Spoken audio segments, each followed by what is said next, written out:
And we are live. Hi, everyone. As we're discussing very important core details about, hey, what did our characters do? What didn't they do?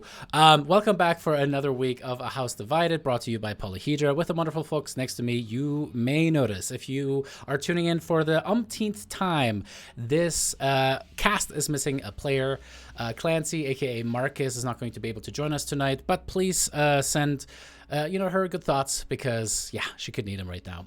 It's nothing super serious, but sometimes life happens, and especially when you're doing a year-round stream. Again, it hit me the other day. I have a group that is level 17. I have another group that is that just reached level 16, and it's fun seeing those levels be reached as a DM, because they just never happen. Sorry, trademark WotC.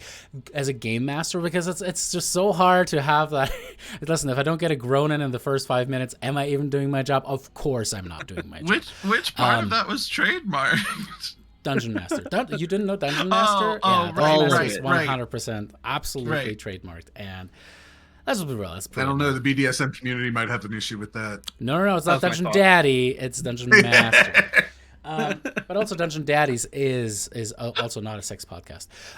Anyway, so as we're doing advertising for the Dungeon Daddies, welcome back. We are going to delve back in as the group got themselves into an interesting little situation. I'm excited for that. Just a quick shout out again to Foundry VTT for picking us as one of the streams to be sponsored with, to do the stream in the first place. They brought it to you all. So thank you, Foundry VTT.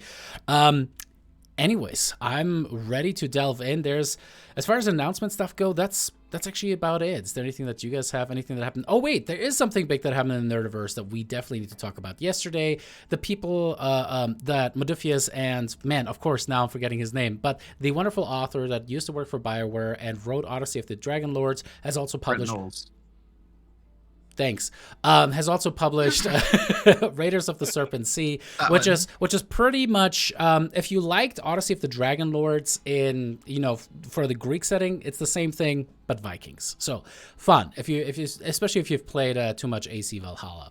In any case, we're not even sponsored by them. We're just doing that because we kind of like, they're writing for Odyssey of the Dragon Lords, which we're definitely getting back to again after this. So, as we're delving into our 7th episode of A House Divided, anything that you guys have before we delve into the killing, the murder of Sebastian? Well, no, we're killing Henry, because Henry is a purple people. I'm not a purple person. No! What's with the hate for the purple Bring the people? eternal rest. Alrighty, cool. Previously on A House Divided, our group of witch hunters et al. Made their way to the Raventree Manor, which once belonged to Brockton's family.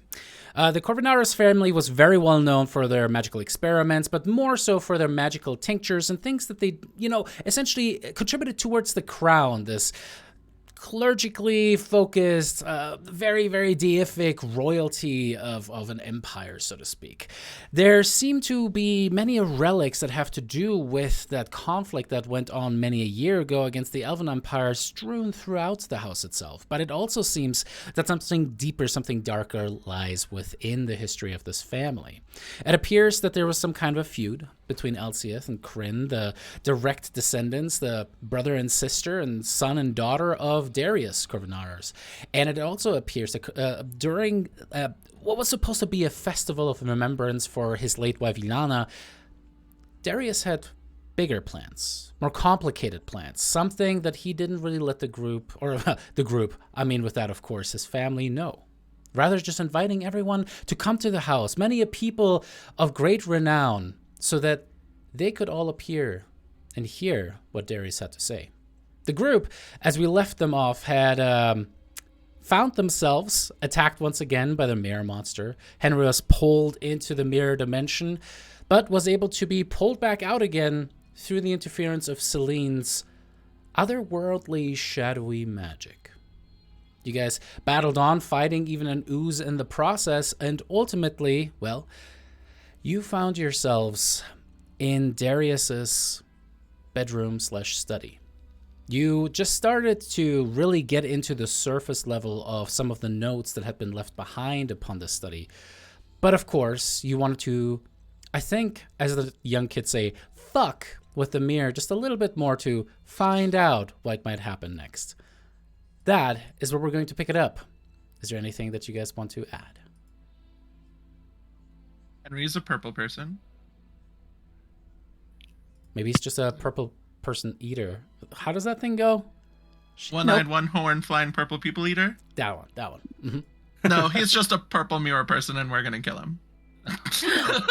Wow. Okay. All right, everybody. I guess we are not going roll to me kill for our him. initiative. But we do get a short rest, right? Since yes. Yes, you guys all should have a short rest. Celine, your one spell is still marked off, so that shouldn't really change anything, but everybody did get a short rest in technically.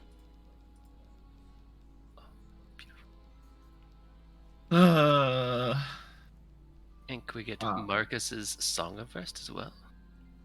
I'm a rule not on this one because it was not actually called out. wow.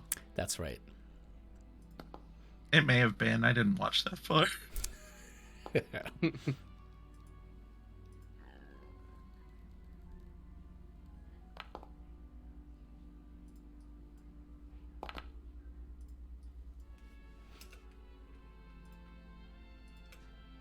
Ah, yes, the very exciting part of rolling dice for hit die recovery of D&D 5th edition, brought to you by Wizards of the Coast. Look, we tried to do it at the end of last session, and you told us to wait. It's true. But now we're green. Does that mean in green is gold? Wait, That what? means we can go. Those are two different colors. No, Yeah, what? but it's like gold. What? Golden. That's not how any of What? that works. All right. Anyway, we left off specifically as Sebastian had been had been enchanted with invisibility by his sister Celine. You're currently still focusing on the invisibility spell as Sebastian. You took the cover that Henry had smartly put over the mirror, and you looked at yourself. And the thing that really got you was the fact that you could look at yourself when, technically speaking, with the invisibility spell, you should not be able to watch yourself right now.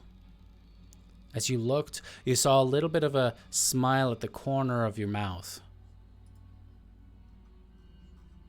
And as we're picking back up, you made a little bit of a perception check. Indeed. You looked in, and this is a degrees of success. And to a certain degree, you succeeded. So therefore, no d4 has to be rolled. As Totally you look fine. in, Sebastian goes very still. So he can almost lean forward as he's squinting his eyes, looking deeper into the mirror before him. The rest of you guys see this. And if you want to interrupt, we'll get there in a minute. But Sebastian, as you look into the mirror, you see yourself. Almost put your hands wide, smile, beckon, stepping forward almost like a circus entertainer with your arms wide. You seem to be beckoning up into a large room, long but somewhat narrow, almost like a hall of sorts. Except what you see behind yourself seem to be beds, row after row after row, footlockers beneath them. And as you kind of look around, go ahead and give me a history check. Or investigation. A your choice. 9. That works too. You look around, and the beds are, they're fair enough. It's definitely no 600 thread count. It's like 100 tops. As you look around, you can kind of see that these beds are of, something that maybe a upper poor person would potentially sleep in. The footlockers themselves are all identical, very sturdy and made, could probably last quite a long time. And you see that there's another mirror now directly facing your mirror. And you can't see yourself inside of that mirror as your reflection seems to have stepped away. You can now see multiple people kind of walking by quickly, leaving blurred images behind, crisscrossing. You see them wearing very nice outfits that seem to be much more befitting of the regalia of the staff, people that work here, the help, those who would make the household run. And then you hear a single clap of the hand as all of them kind of come to attention, stand up straight, and turn towards the right. but of what you are able to see within the frame of this mirror. They seem to very attentively listen to something, a voice that you cannot perceive through the mirror. They all nod, and as they suddenly step forward, a flash. All of you guys see light suddenly encapsulate Sebastian and Celine as the mirror just is almost like just this massive, huge flashlight, a beacon of magical light that encases both of them. What do the rest of you guys do?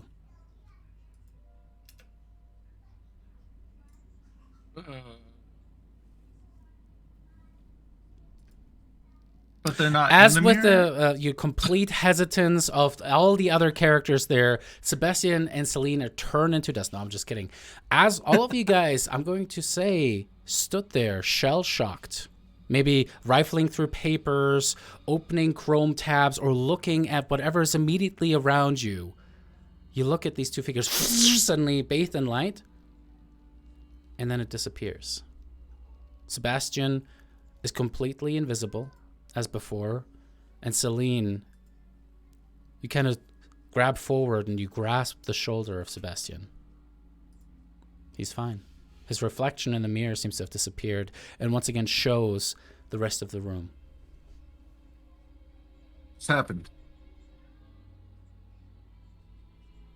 Are you purple people now? I told you guys that. So, quick question. Are you the only one that saw that in the mirror, or did I also see it in the mirror? Sebastian, you're the only one who saw that.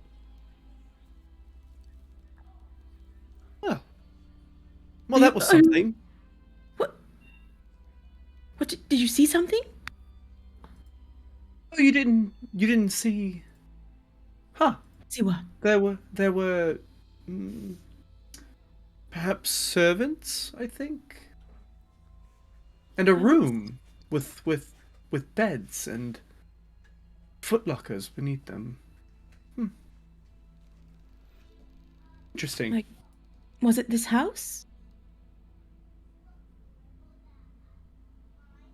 You know, I couldn't quite tell. But maybe it's safe to assume that it was, but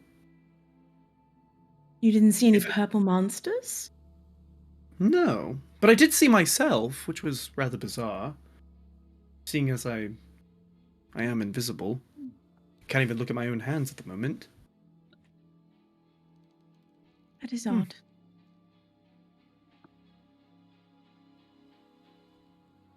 Do you know what the light was? Did you see something happen? No, I'm just confused what that whole display was about. If I put I'm gonna step forward and put my fingertips on the mirror. You kind of do, and as you do, the mirror feels warm to the touch, which is weird. But it's still solid, Warm. impassable. Strange. What does it mean? We should cover it if we were not going to be doing anything else. Right.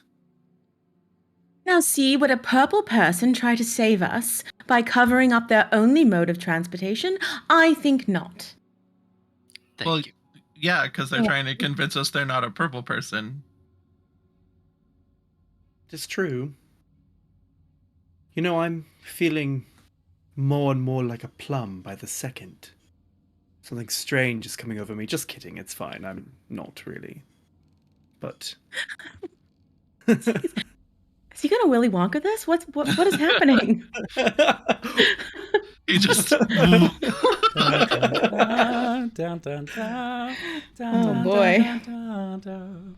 Love that. Can I look behind the mirror and see if there's a little symbol behind it? Did we already do that? I can't remember.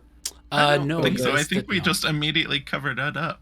Yeah, you immediately covered it up. You look behind the mirror and you try to see, and there's no symbols, no symbology. There's just one little purple person going like, "Meh."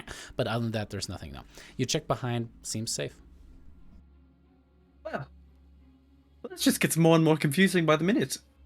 Yes. So you saw something in the past? Probably.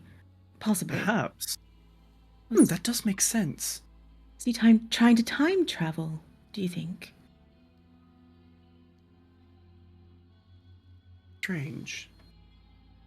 Wonder why. And I couldn't step through the mirror, and it seemed to generate a lot of energy when it did that, because it was warm. Huh. I don't know. Brockton, what do you think? This whole thing with the mirrors, I haven't figured it out. Did we Seems like make this is a... the first time anybody's seen themselves and not been, if not pulled through, had something come through after them. That's Unless a I good missed point. something. Did they say anything? No, they didn't, but they did snap to attention. This is probably a long shot, David, but when they snapped to attention, when we heard the clap, was it like robotic, or was it just like servants, like just sort of snapping to You think attention? back on it, and it was less that you heard a clap, but you rather could just tell by the way that all of them kind of like turned around and came to attention with that. It was less that you could actually physically hear it. There was no auditory sound that escaped. Gotcha. That was my bad for describing it like that. Oh no, you're good. You're good. You know, I don't think we need to cover this mirror up. Have we been to the servants' quarters yet? Have we been Brockton, anywhere? you know that you have, well, you have kind of. The attic, the third floor, is where the servants used to sleep. Oh. I think it might have been the servants' quarters. Yeah, the room that we were in on the third floor was not the servants' quarters, obviously, but it's adjacent. Perhaps we should head there He's- next. If he's trying to time travel to, stay the owner of the manor and whatnot, I get that. What confuses me about that is, why would it be an image of the servants' quarters and not just a different image of the bedroom that we're in, if it's a mirror? But by he, do you mean Darius or Kryn? Well, whoever's doing it, it's really still up in the air. Well, But I would Darius, I think. if it was Darius, it's probably to bring his wife back somehow. Well, right. No, I get that. I'm confused if it was just seeing a different time, why it's not the bedroom that the mirror's in right now, and it was a different room. Yes. And there was a mirror on the other side of the room, of the room that I was looking at. Was it this mirror? No. It was. It wasn't, and I didn't even see a reflection. It was smaller than the mirror that you guys are currently looking at, for sure. This mirror is extravagant. Speaks of luxury, quite a bit of money. I mean, having this much glass is, in a mirror format, is very expensive. Did it look like one of the upstairs mirrors? Much more akin to those, yes. Yes, much more like that. Yes, I think Those had the monsters in them. Yes. That makes me think this is less time travel and more just a portal. Mm-hmm. Yeah. Do you think it has anything to do with that sigil on the floor? Oh, does well, ward yeah, off it the all purple has to monsters? do with the sigil on the floor. I mean specifically that the monsters didn't try to attack us here. Oh, yeah, I was thinking about that. Like, they knew that this was his room or something. I want to go put my fingertips to the sigil. See if it matches the heat on the mirror. It does not. Cold. Well, I definitely think that means that they're actually using the mirrors to move. If there was another mirror in that room that looked like a mirror upstairs. You know, I want to head there next. I want to see if that mirror is still there. Back upstairs? Where we almost died? I will say we do still have to find the source of the explosion first, right? I mean, that is why we did come up here, is to find the, whatever Oh. exploded. True. Yes. I Was think that- it was. I think it was Was that this. not the door. glyph? Was it not the... Oh. Oh no, because that happened a while ago. Yeah, that was a long time ago. There is another explosion somewhere that we have not figured out where it was. Well, what about the hole in the wall next to the door in the other room? That's what I also thought. It's really hard to pinpoint explosions in a beat down, broken down manner that's falling apart. True. And you know, if we're talking about time magic, maybe it was one of those. You know how we were referring to some of the ghosts as like memory ghosts, or they were like residual. Mhm. Maybe it was a residual explosion, something to do with the time. Because clearly somebody has been incinerated under your feet. Well, do you Henry. think Rin? the white? You said there was a flash of. Wait, we also have a flash of bright light. Do you think that was the moment that this all happened? Maybe they're like stuck in a time loop and it's just like repeating over and over again, and they're just like killing everyone in the house over and over again and just like dying completely. Or maybe someone's trying to help us figure this out. Well, could be that. But Oh, I do like see it was like a mirror vision instead of something that's happening in real time? I mean, it would have been much more helpful if they would have just said, "Here's what's going on." But yes, maybe. That's I don't true. know. It's just theory. Maybe Should we go we're on the upstairs, or wrong. should we? Oh, I mean, it's still they would look around and find the source of the explosion. I do feel like I saw some doors over on the other side that we should still, explore this room a little bit more as well. And Brockton, I mean, there's still a good stack of notes you guys have not checked through. And all those notes. So while Brockton reads the notes, we can open the doors, right? Look, there's a time for reading. And it's all the time. Why don't y'all see if there's anything else useful in the rest of the room while I look at the notes here? Who else was looking at the notes last week? I don't remember. Me. Bryn, Me. probably will need your help to interpret some of the magical stuff here. Assuming there is any.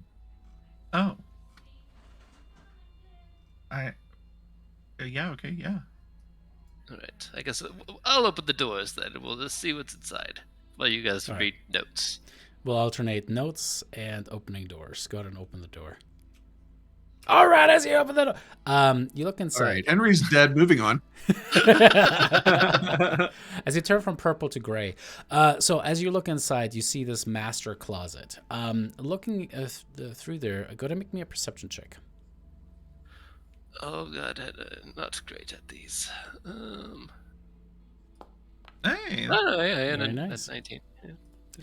You look through and you can see that there are 4 sets of very fine clothing that could probably salvage from the hangers, though they seem to be tailored for a man, a human, and each piece is probably about 20 years old, a little bit out of style, but they're all in shockingly good condition. You also can see that there are numerous blankets, sheets on the shelves, and a little bit of mustiness to it all. But again, it's just interesting how the passage of time does not seem to have really affected anything in here. You also see that on one of the shelves within the closet sits a delicate music box. As you look upon it, you can almost imagine the tinkling, the sound of the machinery playing its tune. It is not playing. No sound is heard. It's just, you can almost imagine it. You've heard of these things before. They're quite rare and overall usually only found in houses of nobility.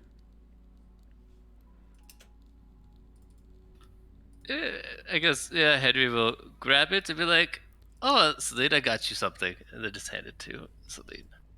Aww. And then he'll take one of like the robes for himself, or one of the hanging fancy clothes. Yeah, you kind of fit them, and they're a little loose on you. You're probably a little too buff for them. They would kind of be a little bit tight, but it'd be kind of like it would kind of be like what is it? Peaky Blinders? Is that what they're called? What were they called? The show? Nobody understands your reference. That's a TV show. Yeah, it doesn't matter. Okay, wrong audience. Cool. But yeah, as you pick up that, and I'm putting that into your inventory right now, you have a nice set. It's almost like a 3-piece suit of sorts that you pick up and stuff in there. Now, Brockton and Bryn. Well, the next time he rages. Yeah, exactly. You gotta look the part. The rest of y'all, I'm trying to double check again. What was the last thing you all read? So much. We read so much. There was the letter of not sure inheritance. what the order was. Yeah, I'm scrolling back up.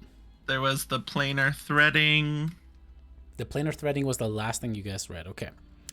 So as you go through, Yeah, the planar threading. Yeah. I had all of this stuff prepped. Makes me sad now. You go up. And as you look for the next page, this one seems to be on planar resonance. As you look through it, this seems to be a fundamental knowledge of all planar studies. And you kind of look through it and you can see again, this is in the notes written by a delicate Darius. hand once again. A fundamental knowledge of all planar studies, whether elemental, fiendish, or fringe planes found straddling the prime material. One thing is always true. The planes resonate with a magic that is both familiar and other, and through divination they can be detected. As you keep reading, what follows is a horribly complex set of magical equations that appear to be the basis for a higher specific variation of the detect magic spell. Providing that one modified and cast such a spell, it would allow the caster to sense and identify the planar energies emitted by an object, and then identify them. The nature of planar magic is not inherently different from the magics we utilize in our own plane, though they can exert their own pressures upon outside magics to create conformity to a larger environmental quality. They are generally compatible in all ways that matter. This is because all magic has an inherent frequency within its energies, whether actively channeled or passively existing within a world. In the case of planes, they are rife with latent magic, which provides a sort of baseline noise for the plane. Many things in these planes resonate with that frequency, and some of those things continue to resonate even if removed from the plane. This is the same for our own material plane, though it generally requires the presence of magic from an outside source, as naturally occurring magic is rare in the material plane. Most interesting is the fact that the crystalline minerals have the highest tendency to maintain or resonate with planar harmonics. This has some potentially powerful implications, and as I have found several such items during my extraplanar forays, they now rest in my private collection for later use and study. Bryn, you actually have heard of something like this before, and what this essentially breaks down, as you, of course, elf-splain to Brockton, is every plane has a resonance. It's like when you pluck the string of a lute. Different notes that you can almost play with one another. The prime material, which is of course the plane upon which humans sprang forth, has its own resonance, but magic here is rare, if almost non-existent. Unless, of course, it is brought in, channeled from other planes. So it is oftentimes that fey crossings or shadow crossings or portals to hell, etc., create these friction points that actually bring magic into the world. That is why people fear magic so much. However, it seems that Darius went out and looked for something more, for items that could collect this resonance, would harmonize with it. Again, it's like when you hit that right tune, if you're alone in a bathroom and suddenly your voice feels amplified. It was like that, like the certain items, magics, just resonated correctly. And it seems that Darius was able to find gems, minerals of crystalline nature that could hold or harmonize with this resonance better than other materials, and went out looking for those. Like the Shadowfell orbs that we have. Yeah. Potentially. Okay. Found some theories, Brock. I'm wondering if resonance is how we get through the mirrors. Seems like an idea worth pursuing, but how do we generate the right resonance? I don't know.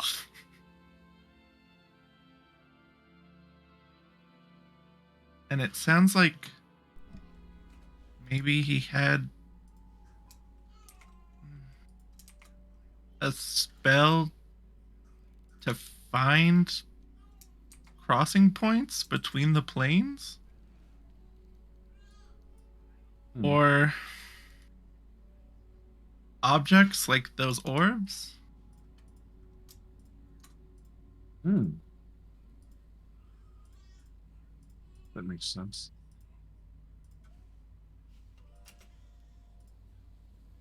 Did I give you those back, or do I still have them? Check your sheets. It should still be there. I have them on my sheet, so we can say you gave them back, whether that's what really happened or not. I don't remember. I wanna. Can I have them back? I suppose. Sebastian, as you step to the north part of the room, next to the bed, one thing that is interesting to you from the get-go is the way that the bed is positioned. Many a bed is usually focused with their feet towards the entryway or a wall or something like that, but here it seems that this bed is freestanding by itself, somewhat removed from the wall, but faces a beautiful 5-paneled kind of like a, I don't know what they're properly called in English, but like this little inset into the wall. Damon to the rescue. Alcove? Yes. Huh? An alcove. Yeah. As you step As you step up to that, is there anything in particular you look for, or? I was moving to this corner without laying in the bed. I'd like to see, perhaps if I were laying in the bed, what I would be looking out at. Anything like super notable. All the windows are shuttered. If you want to, you can open them. Okay. I will open. Yeah, I'll open as many as I need to get a good view.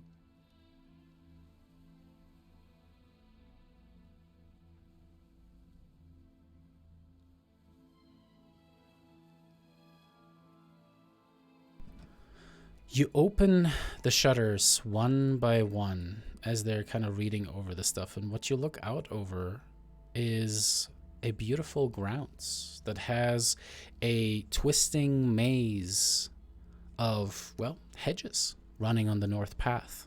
You can see far to the north is a towering tree, now nothing more than blighted branches reaching up into the sky with what seems to be a murder of maybe 40 crows sitting upon its heavy sagging arms. To the right side of this, you can see what it seems to be an ancient, decrepit, and broken greenhouse. Noted. I'll give even though the crows are kind of far away, I'll just give them a little like nod of recognition, like. No. I'm awake. They all just like smash through the windows. And we'll go to the God. We'll get to the next page. Because the title of the next one catches your attention, Bryn, for sure. Oh. This one seems to be titled On Planar How to Murder Elves. Pearls. Not unlike the layers of coiled around grits of sand, planes tend to coat objects in its own nacreous substances. I should find a better term for this, and the material that it results in is both magical energy and physical matter in one. However, I'm too tired to do so. For now, let my notes bear witness. The action of coating these objects does not result in a new state matter or new novel material. What it makes is neither. My colleagues may fight me on this at some other time. The next page is then consumed with diagrams of orbs with numerous concentric circles around it and extensive mathematical and magical annotations about the frequencies and intensities of planar energy, which are directly related to how long the object sits. Additional equations appear to be a mixture of observation and prediction, essentially a magical scientific method in action. The notes begin again toward the bottom of the page in new ink. These planar pearls, such as I will call them, are created by placing objects that do not belong in the plane at the place of particularly strong magical flow. Here, the objects collect layers of planar magic, which in turn enhance the natural resonance of the object itself, manipulating the planar frequencies to become a mix of the two. The true challenge is in finding proper sites for this process to be carried out. Regardless, it will take time.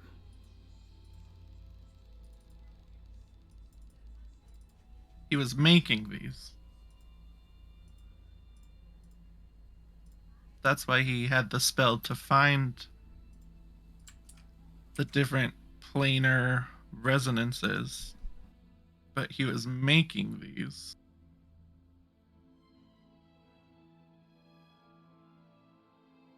Well, that makes some level of sense if he was trying to harness these planar energies. Can I take this crystal and just walk over to the mirror and hold it up to the mirror and see if it reacts? Go for it. Now I don't want to. You were too willing. You step up, and you gotta step up. I mean, you gotta step up to the mirror. Oh, as you step right into them. I'm in the mirror. You step up towards the mirror, Bryn. And as you do, you hold these little crystals up next to it, and it makes a tink sound when you actually hit the glass itself, and you kind of like try to wave it before. You try to use some of the basic arcane, movements that you're used to in order to have some certain, you go through a circle that has to do with transmutation. You draw the abjurative sign in the air and those kind of things. And as you might, there does not seem to be a reaction. Brockton, as you take stock of how many pages are left, it seems like there's 5 more notes remaining within this pile. Ugh. Can we open the second room? Can you? Go for it. Boom. As you open the second room, what you find here is the master bathroom. Whether magic might have protected the rest of the master suite clearly did not extend to this place. The majority of the west wall was collapsed inward, the impact spreading cracks across the once beautiful marble tile floor, filling the room with broken glass and fist-sized pieces of stone rubble. The bathtub against the east wall remains untouched, but broken bottles and liquid soaps and scented oils have filled the space. Even after all this time, it seems that they have a pungent, cloying odor to them.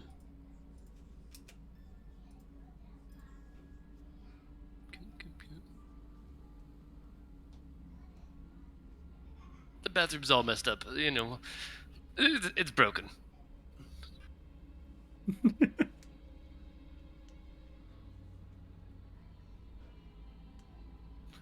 Did you guys figure out the mirror, or, you know, should we go investigate the explosion and leave this one be for now? Still reading through these notes. Is the music box one of the, like, you open it and then it presumably plays a song? Are you gonna try it? And does it can open, is what I'm asking. I open the music box. Okay, you walk over, and as Celine walks into Oh, this no. closet by herself and steps No, it's in my towards- hands. steps towards the What? the music box. You pick it up and you look upon it. It is beautiful, polished to a shine mahogany wood. You see that there's a little silvery clasp at the front, and as you kind of undo it, you put it forward and put it up, and it's like a beautiful, haunting melody seems to come from it. As it plays through, you can imagine sitting in a room by yourself, listening to this over and over again. You remember. You remember looking upon it as you see your own reflection in a small silver mirror in the top lid as you opened it up. And the person that you look at is not you, Celine, but a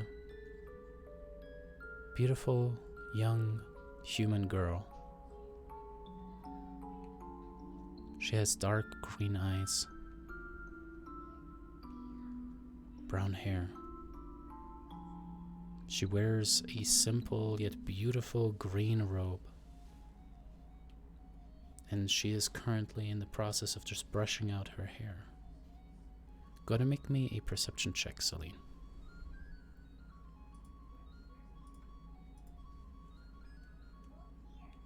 You look upon the features of this young woman, and you see a resemblance. The cheekbones, the size of the eyes, the eyebrows. Ugh, this girl needs to really work on her eyebrows. Seem to match up with Brockton. This is definitely a family member of his. And that is when you recognize the pendant about her neck. Gold with the emerald inset. And you realize that is Elsieth, the daughter of Darius and mother to Brockton when she was just a child.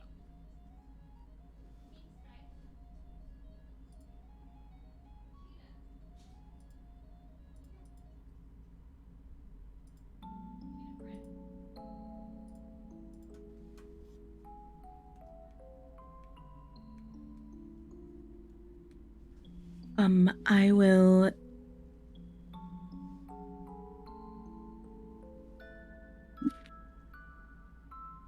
keep it open. If I move from the spot where it's at, does it stay? The reflection stays? You don't know. When you move away, you won't see the reflection anymore. Oh, it's not in the music box? So the I music understand. box, There's a mirror in yeah, there. there's a small music box that's sitting on a shelf. You open the lid up. There's a small mirror in the inside of the lid itself, and that's what you're kind of like seeing that in. Okay, yeah. So I'm gonna try to just walk away from where I'm standing. I'm gonna keep it open and keep looking in the mirror and try to just exit this room. You leave the room. All of you guys hear the sound as she steps out.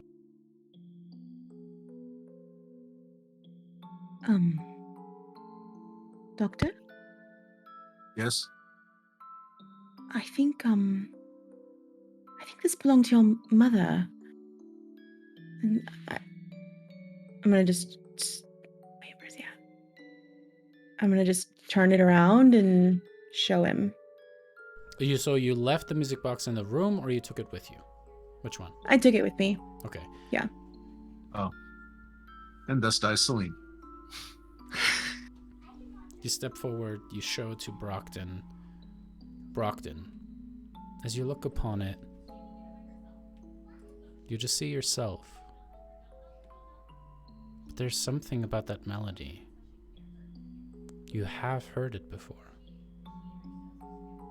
You remember not in a flashback or a vision, but you just remember the way a human does. You remember the gentleness, the warmth, the kiss of a mother's cheek on her loved son's forehead, nursing you when you were sick, giving you little temple rubs to help you fall asleep, telling you stories, and as she helped you fall asleep, especially when you were young, humming this melody to you.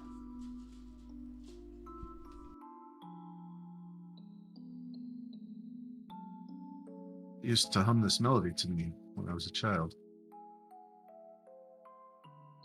But I'm not familiar with the music box.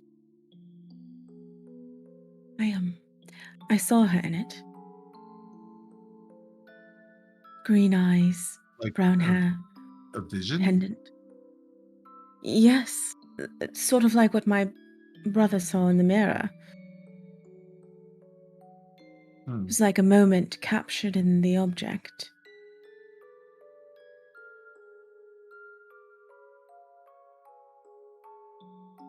That's fascinating. Well, it was clearly important to her. Maybe there's something inside of it. Have you looked at the bottom? Does it have a little drawer that you can pull out on the front? It does. You pull out and nothing. It's empty. But it keeps playing. Do you think somehow we put these objects somewhere and it allows us to go through the mirror to relive the moments? Oh, Hmm. interesting. That is an interesting thought. Do you know? I mean, I don't know why I would think that because I didn't actually hear any of that stuff you guys were talking about. But maybe. You're just brilliant, Cece. You're That's just so Really? smart. Thank you. so intuitive. Right. I mean, I'm there's gonna- definitely something that works with these mirrors somewhere. Maybe we should try closing it and see what happens. I'm gonna just hand it over to Brockton. Like, I don't feel right keeping it.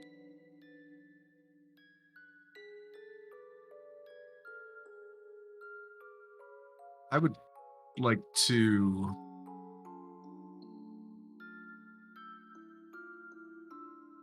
Does this thing look at all familiar to me? I mean, I know I already said that I didn't recognize it, but No.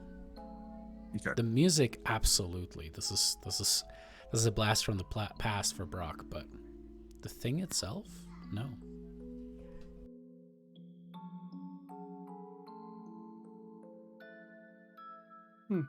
I wonder why this was here and she didn't take it with her to our house. That seems a strange thing to leave behind if she loved the song it plays as much as she clearly did. Maybe she didn't know it was here? It was in Darius's closet, technically. Which is stranger yet. Perhaps he needed it as a focus for some spell that he was trying to tie to her or something. Yes. Maybe it's not from here. Maybe the object came from somewhere else. Cece, do you detect any magic on it? I'll blink and my eyes go completely black. Yes, you definitely get a sense of layered different kinds of magic. One seems to be some kind of transmutative magic that seems to be able to channel the song through, because as you have noticed, you haven't had to wind up or do anything with it. It just plays the music on its own. I explain all that. Is there any evocation or abjuration magic? Abjuration, no, just transmutative. Alright, well, it's not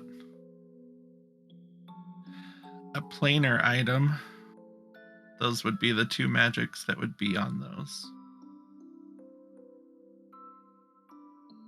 If that's what he was using it for, at least.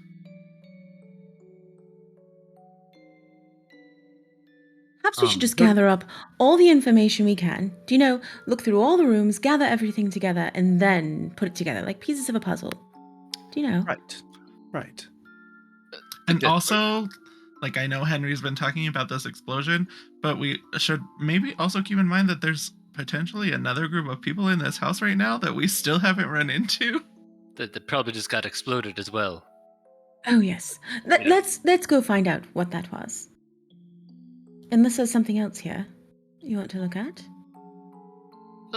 I did want to like dig through these chests and everything. Like this seems to be like a bunch of like chests like all over the place. With one under the bed and stuff. There's a cupboard over there, and we'll start pulling them out and start digging through, see if there's anything interesting. Maybe more of your crystals that you found, or no more notes. You look through, and what is interesting about this place is that it pretty much has any and all casting implements, magical materials that you might need. It seems like rather than hold maybe a nice set of I don't know, bracers, or maybe a comb or something like that you would find in a general noble's bedroom, it seems Darius used this almost like a sort of magical repository that he happened to also sleep in. He just throw those over his shoulder. Is there, let's see, is there a diamond worth 50 gold pieces? Is there, what else do I need? There's not just one. There's like 3 of them. Yeah, in other words, to kind of break it down for you guys, anything reasonably priced, the casting component is probably in here. Everything from bat guano to like crystallized blood to, indeed, like a small diamond worth 50 gold pieces. Who needs bat guano? Never heard of a spell that needs bat guano before. That's what the explosion was. Oh, interesting. I found powdered iron and holy water. I was going to ask if there was holy water. That would make sense if there was holy water. Ooh. All right, well, let me go ahead and put a 50 gold diamond on my inventory now that I unprepared chromatic orb. Real quick, over at the fireplace, I'm just going to run my fingers along the top of it. Is there any dust on it? Before we get to that, Brockton, okay. Do you and Bryn read the next page? Actually, I think before I got back to the notes, I want to look over this music box and see if it has like a hidden compartment or anything that she might have. You look through, you perfectly check it out. Nothing hidden about it. This right here. Go to make me investigation or insight check, your choice. Same numbers, but I'll use investigation. You kind of turn it over as you look up for hidden compartments and elements to it that might mean more. Nothing. The transmutation magic seems to keep the box playing, and that's nice, but that's not really what you're looking for. You're looking for answers. You take a deep breath, and you think on your training again, investigating through problems. You're trying to create motive, you're trying to create opportunity.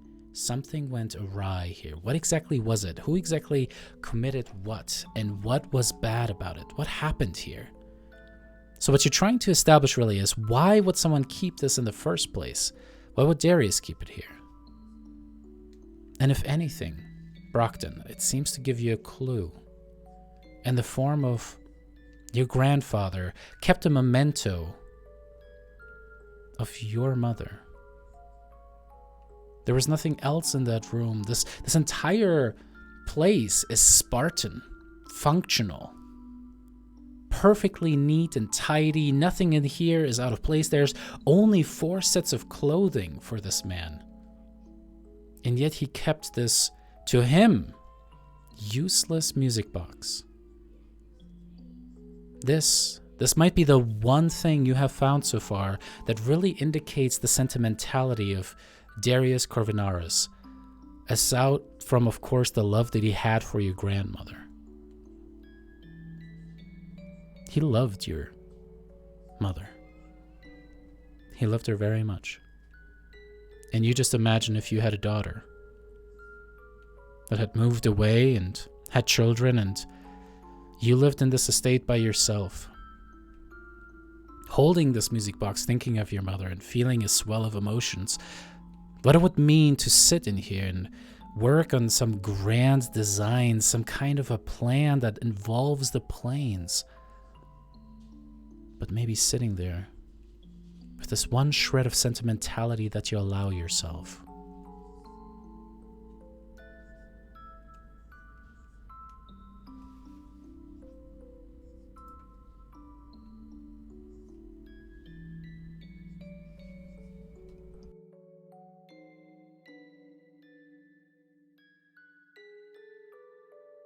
Set it down and go back to the book for now. Back to the notes. Do you close it? No, I'm going to leave it open and let it keep playing while I look through the notes. Heard. Alrighty. The next one is titled On Quintessence. And no, not evanescence. This is a very different thing. Very, very different thing. Bad joke. Terrible. I mean, that's just my jokes in general. In truth, I've never quite liked this term. It is a rare thing to distill any material to its purest parts, even with a bevy of arcane secrets to work with. It is as accurate any term will be, and I will yield to its use here. The creation quintessence, especially fringe plane quintessence, requires the collection of planar pearls, my term, and the ablation of its nacreous layers, which in turn must be woven into a composite of layers from 3 sources. This requires a carefully tuned apparatus capable of threading large amounts of planar energy into the pearls to begin the ablation process, with a third medium serving as the final collection point for the quintessence. This final deposit medium must, of course, also resonate with planar energy of its own, not to the same as those being layered atop it.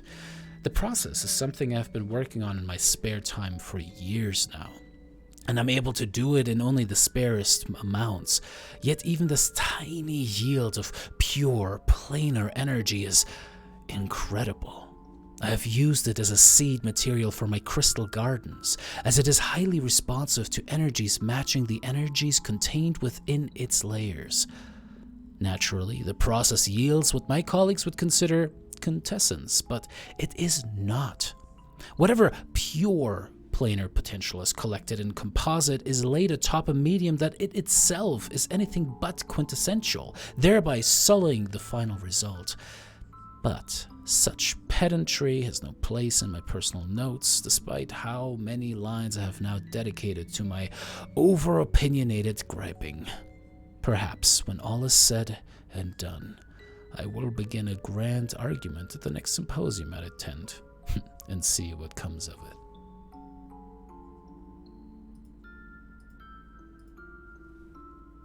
It seems to confirm something, Bryn, as you guys make it through that page. Indeed, not only was he seeking out these pearls, but he was trying to use them almost like planar batteries. Yeah, he was like charging them, storing energy in them. Make me an Arcana check. Maybe that's what exploded. Maybe that explosion we heard is one of those pearls going off, so to speak. 27. Bryn. As the beautiful music hauntingly continues to play, you kind of start pacing with the crystal in your hand, thinking on it, looking at the weird, perfectly black surface, and you think on this little line. A triplet. 3 different things. And you remember, you kind of stop by the partially or mostly destroyed magic circle upon the floor, and as you kind of look upon it, you are reminded of that diagram that you guys had found on planar conjunction And you think 3, 3, 3, 3, 3, 3. It seems like all of these have these planar 3 opposite connections. points. However, with a 27, you look upon this thing that you guys have now theorized might be something of the Shadowfell. And through your arcane studies and, of course, your own, well, cultural knowledge, you know that the Fae, the elves, come, of course, from the Feywild. Its direct, planar opposite being the Shadowfell.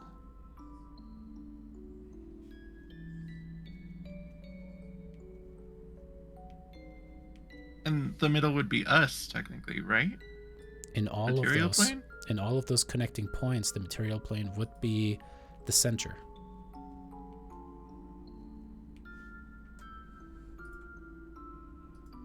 So what you're saying is the multiverse revolves around us. Well, yeah. Specifically, me. No. But this only felt like Shadowfell, right? Not both?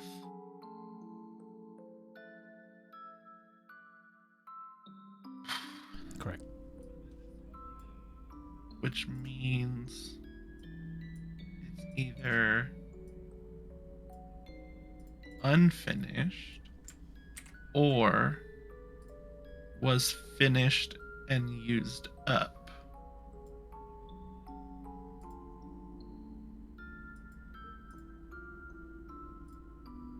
Probably completely unfinished. Maybe it backfired. Well, we found this in the cases, the display room, right? You found that in the private collection downstairs. Yeah. So I think this one was already done. Because he uses a lot of real big, annoying, I'm trying to sound smart words in all of his notes. But I think the end result is supposed to be just planar energy from one plane. Just a lot of it condensed onto one thing.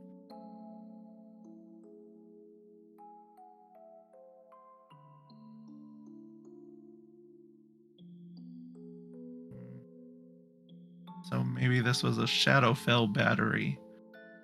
Which we still don't know what he needed it for, but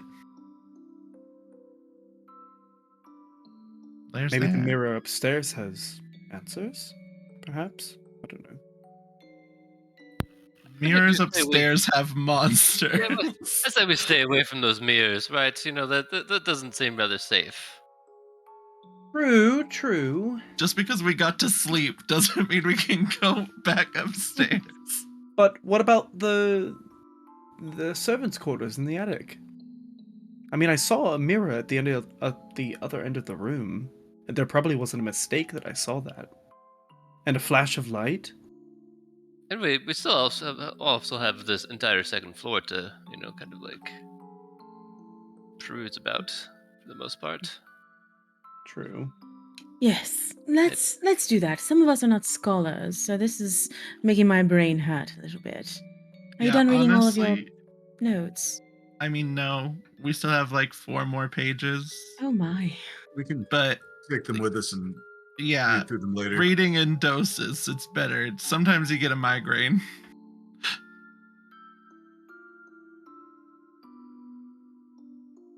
All right. I'd Should we Rather not leave you all with idle hands in this house. That could lead to somebody getting hurt.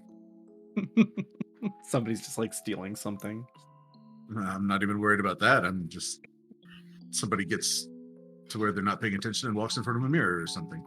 Right. really quick?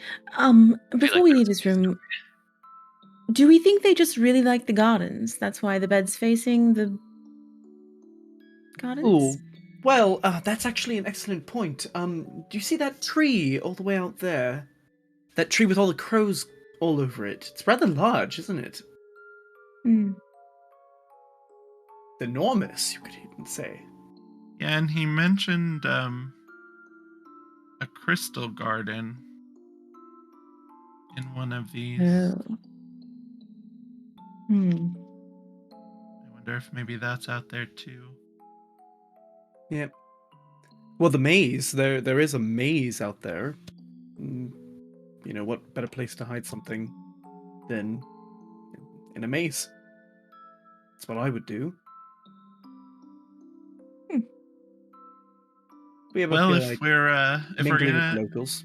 explore a little more, I'm just gonna walk over and pull the rug back over the circle, just in case they end up coming in here. We'll do. You can assume that you're... Yeah. Oh, that All was right. cool. I'm so strong. It's just like a 10-pound rug. Yes, you are, Bryn. Drunk. Well, should we move on? Yes.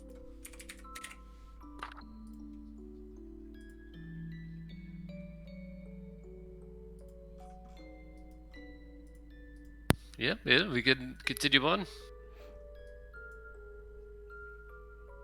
All right. I'll at this point I'll close the music box and tuck it away as safely as I can.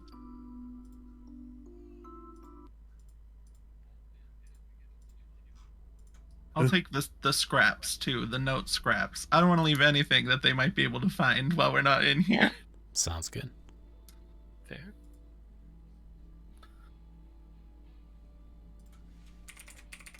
So are we going upstairs? I say we figure out, we clear the second level and see if there's anything else around here. There's still, I think, a few more rooms down this hall. And then we can go upstairs to the next level if need be, but just, trying to find the source of that explosion. You first, Henry. Don't leave the others behind. Purple people. I'm going to say all that still in that Marcus is room? still there, but I'm not going to have his character out for the time. Yeah. Just pick up what you can find and stuff it in your bag or something. All right. Is this a cobweb? Is something in the way? It is a massive cobweb, yes. Oh. Great. Andrew just like cut it with his axe so we don't walk through a massive cobweb. All right, I mean, you'll have to... You step up, and as you start to swing towards it, I need everyone to roll me some initiative. Oh no, spider. Well, no, look what you've done. We leave the room for 5 seconds. We're leaving the boring shit behind. Back to combat. It wasn't boring. Yeah, it wasn't boring. It's good info. Oh, fuck me. Ooh. Okay, well. Brent is fucking rocking it. Alrighty. As this is going on, you see Henry is kind of like going forward, trying to swing it. As Bren, you watch all of these walls kind of starting to shift and move once again. However, let me do something. The really quick. walls are moving? Yes, the walls are moving. And oh shit. Everyone is surprised. Of course, I know, Sebastian, you cannot be surprised. So, as you begin combat, Nothing surprises me. Sebastian, you can tell that this wall right next to you, this wall, and this wall are all starting to move. So there seems to be 4 points where the wall is starting to kind of shift and suddenly stretch up against its constraints. It's like the... All right. I will just I will move there, and I will use my action to just start hacking away at the spiderweb. Okay, sounds good. What are you hacking with? My hands. Okay. Go ahead. Go ahead and make me a strength saving throw. All right. As you become restrained by it, you're like, yeah, shit! Oh And no! you are absolutely just caught inside of the webbing. Like Frodo. Okay. Hang on a Like second. who? That's it. Trademark. Oh shit! Yeah. Whoa. Alrighty, as with that, you see another one of these figures you have fought before kind of lift itself through, once again having what seems to be altered, changed, weirdly made forms of what were humanoids at one point, but now seem to be just creatures out for destruction, as this one is going to try to swipe at you. Cool. That is going to be a miss on you. Oh, tight. And Celine, you are surprised, which brings us to the next housebound, which is going to materialize in the door as mentioned, and then turn on you, Sebastian. No. Alrighty, It's awkward because you're restrained. And that is Go going to for be it. a critical because of that. As you take 19 points of slashing damage, do you have anything to reduce that? Oh yeah, I reduce all. No, just kidding. No. Yeah, I take all. Do you have of it. like Hellish Rebuke or something that you want to cast? I mean, but I don't want to. Yeah, fine. We'll just burn it. Hellish rebuke. But I'm restrained. But You can You still can you still have a cast- reaction, and because okay. because you were not surprised, you also have your reaction, which is nice. Yay! Yeah, so I'll take the hit. Just you bastard. And I'll hellish rebuke. Alrighty. As you hellishly rebuke, they are not able to make the save as 22 points of fire damage wash over them. You see it kind of like try to, like it was trying to get into you and like really tear you apart, but you're able to absolutely wreck it. Brockton, it is going to be a surprise round for you, or a surprise condition round for you. Henry, same thing for you, as you watch a creature kind of appear before you as well. As it Wait, kind of, does the fire burn the web? it does not, because it's not directed at the fire, it's directed at the creature. Okay. But good thinking though. This one is also going to try to attack Sebastian with that one, and holy shit, even with advantage, that is going to be a miss. And a last housebound is going to come out of the woodwork, quite literally, and try to swing at Bryn. This time, however, this is going to be a hit. Unless you shield. You have the shield spell. Yeah, I do. Would you like to use it? Are you sure? Yeah, I do. Alrighty. As with that, you turn the hit aside, and ironically, immediately thereafter, the shield spell disappears as it is your turn. Yeah. That's about how it goes.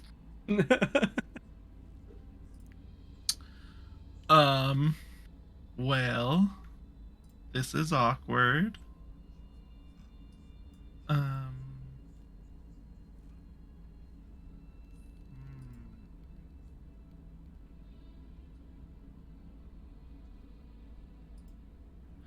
I guess I will just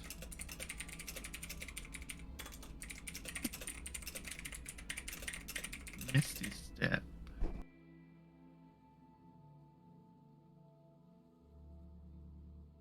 But where?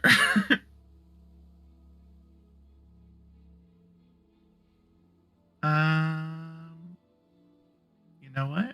I'm gonna go on the other side of the spider web.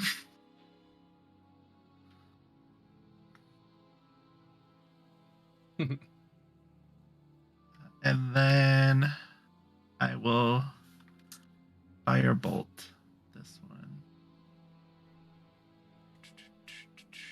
Firebolt.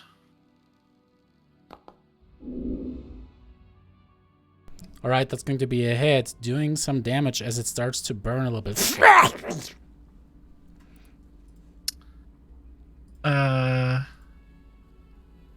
just move a little bit, just for good measure. That's it. Hang on 1 second. Because I forgot about Marcus. Marcus is totally part of this combat.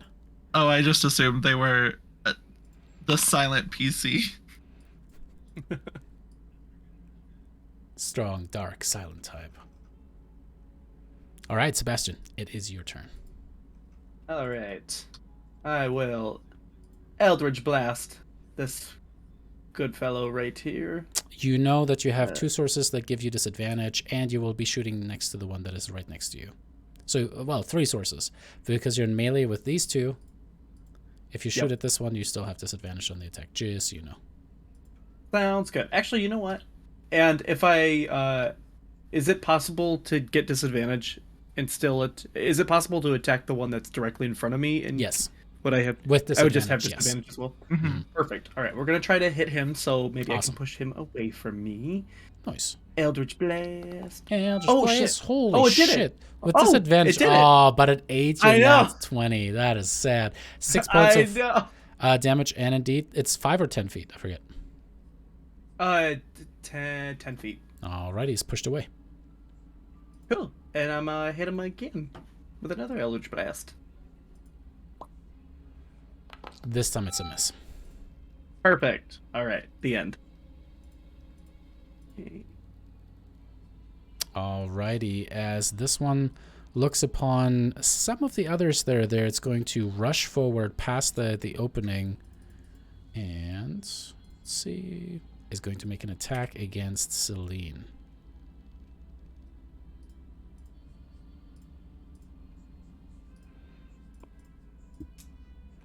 Moves over, tries to rend you. That is going to be a hit, Celine. Do you have shield? I do. If you use shield, it will turn it aside. No, thank you. Alrighty, you take 9 points of slashing damage as the thing rends into you. Anything as a reaction to that? No. Alrighty, that brings us to your turn. Okay, so is this thing now blocking the door?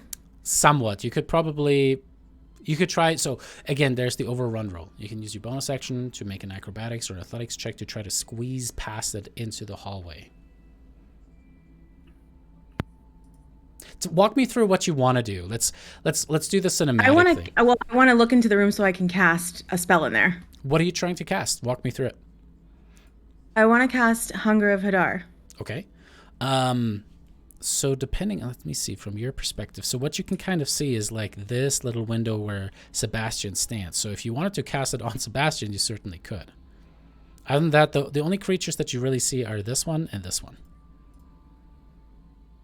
Okay. Celine hasn't. But really, I can. Celine sees that Sebastian is being attacked from over here, but wouldn't necessarily know about this one right here. Not yet. Well, that's not true. Actually, this one attacked Sebastian from there and got pushed away. So you would know. You're not sure if this is the same creature that attacked your brother. So you're not quite sure if there's a fourth one or not, but you are aware of these 3. Okay. Do I have to see the place? Sorry, new spell. Who does? Probably. Yeah, if there's something blocking you, it depends. Then most of the time, yes. If a total wall blocks things completely. Well, David, why'd you move that fucker right in my way? I had a plan. God. All right. Well, can I just use my movement to walk around him? You Like, could. Can I just do this? You can. You would have to.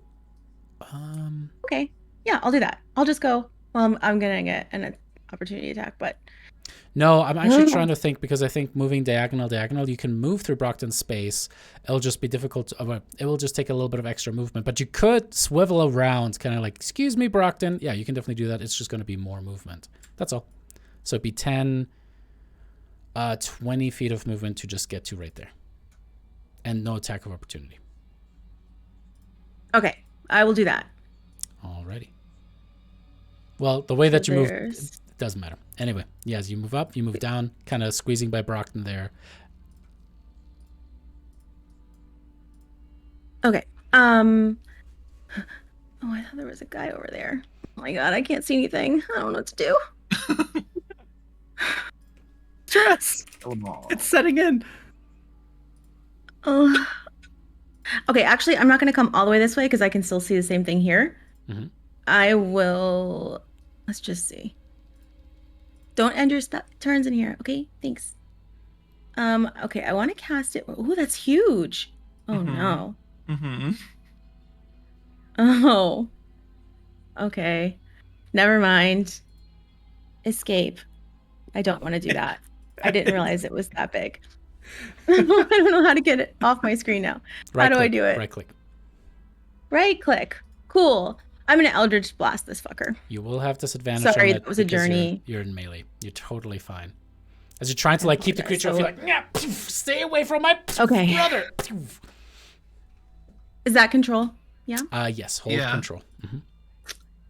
Oh, it's popped out. Foundry is awesome. I love you. I just want to cast an Eldritch Blast. That's all I want to do. Just go ahead and just roll, yeah, and then roll one. Well, it's already a miss. Go ahead and roll again, and we'll just roll twice. Make it nice and easy, and that's a miss too. Cool. Sorry, I took 10 minutes of our time to No, do you're nothing. totally fine. You're totally fine. Moving on. Alrighty. As the creature getting blasted by it kind of reacts to that, kind of looks between Sebastian and Celine. I'll just roll for that one, and that is going to be rushes towards Celine. CC. Alrighty, that is going to be the first one. Oh, that attack is going to be a miss. As that brings us to Brockton.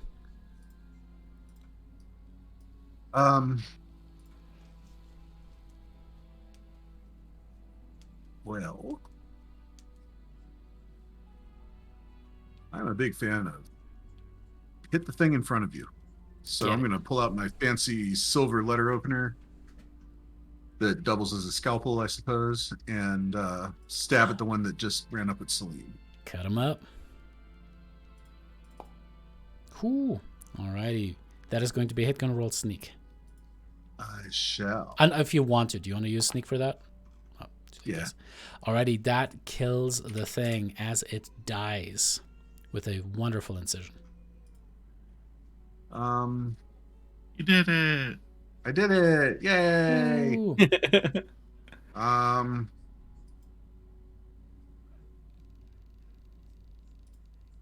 I probably could have steady aimed that, but doesn't matter. It died. Yeah, that's all I'm going to do this turn. Alrighty, I'm going to keep Marcus very simple. He's going to move forward and aid you, Brockton, in attacking this creature right here. Henry, it's your turn. Nope. All right. I will rage because that's what you do. Sebastian gets mushed into the wall. Right. Yeah. We all get crushed. For some reason, Sebastian is actually not too sad about it. I'm down with Well, this. you can't be sad when you're dead. Just smothered. And then, as I rage now, you will see my sword actually catches on, or it catches on fire because it's new ability. It's a armor grade axe, and I don't know what that sword. And so I will take that out and just start swinging. I fully thought you were about to be like, when I rage, you see that my body turns purple. No. These are purple people.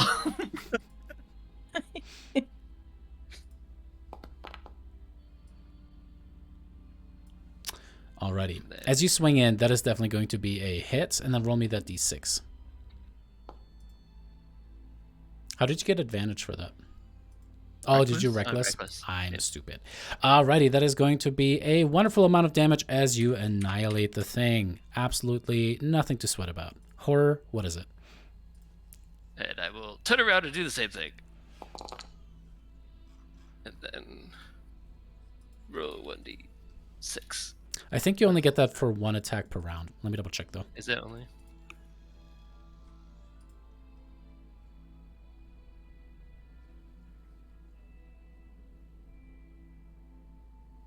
It's all in caps.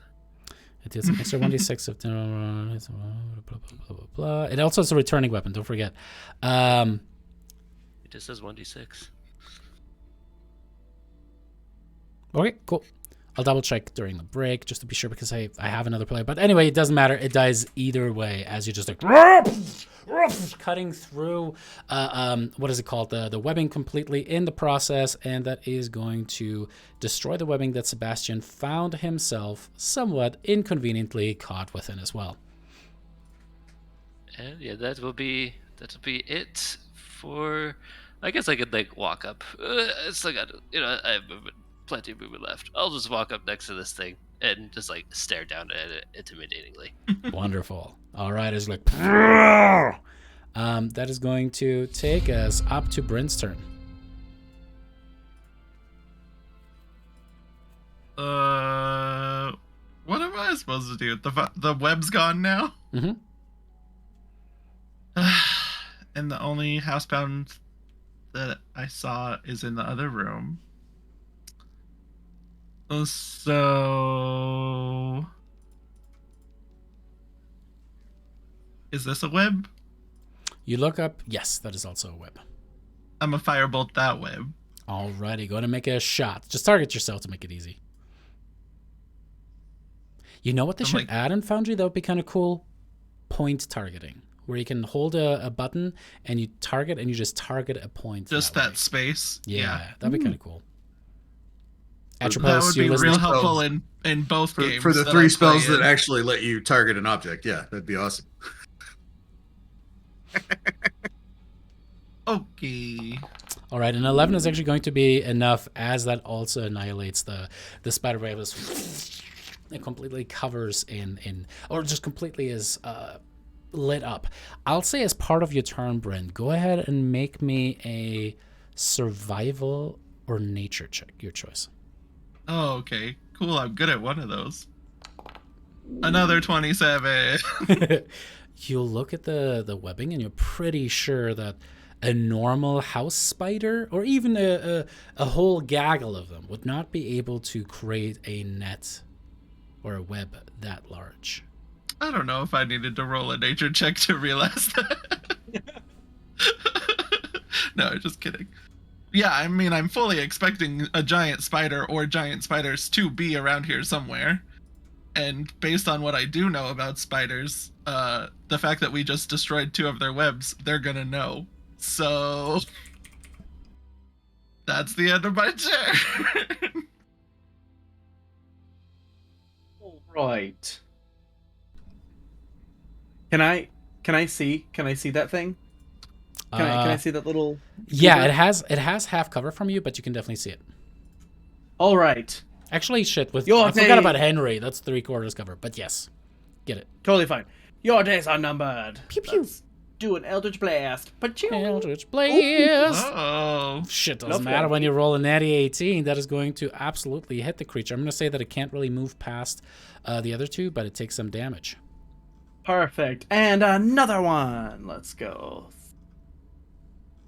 Oh, shit. Dang. And with that, the last housebound is destroyed. As you see them turn into weird, what seems to be like at first organic parts of themselves, but then kind of shrink down towards the wood paneling. And his Henry is just like looking around. You guys look at each other, and Marcus just kind of gives you a thumbs up, Brock.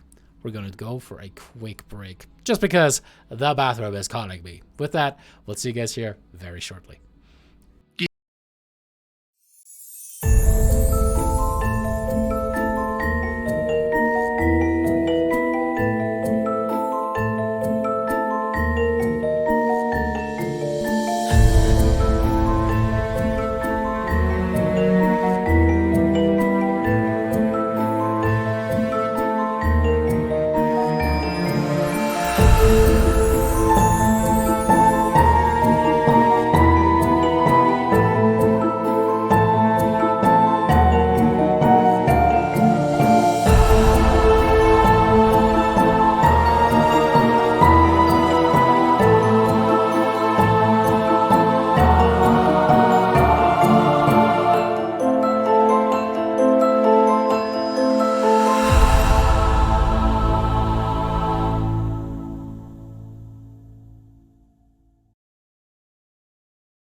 Alrighty, and we are back after the house once again tried to reach towards you guys as you were about to step into what seems to have been a massive webbing of the spidery variety. Henry, you kind of shrink back down to your normal size as the anger ebbs away from your body. As you look around, you seem to be okay.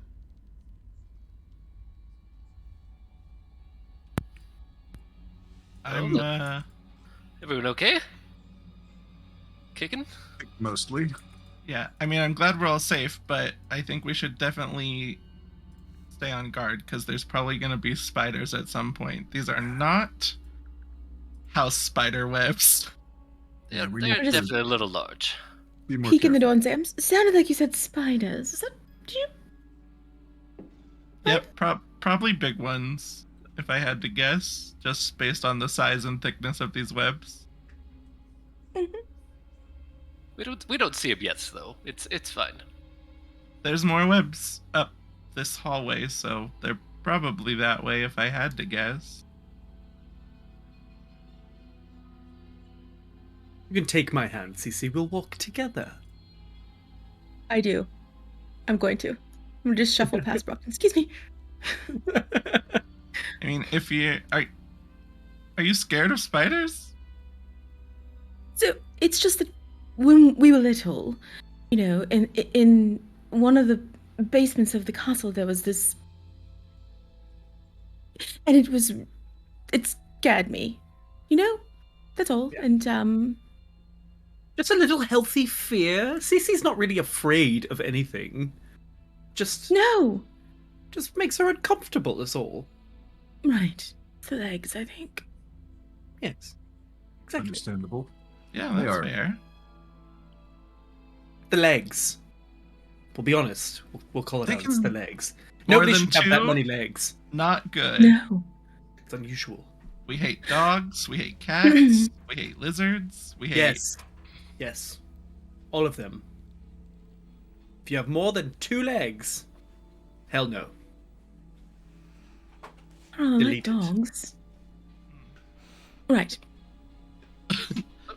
Well, I mean, Like- I'll go in front if it really is that much of an issue. I can take care of any more webs that we run into if we do. See, it seems down that hallway is a lot of rooms. So we can go over there, see if we can find anything more about that circle as well, right? Find some ways to, finish it up. Yeah.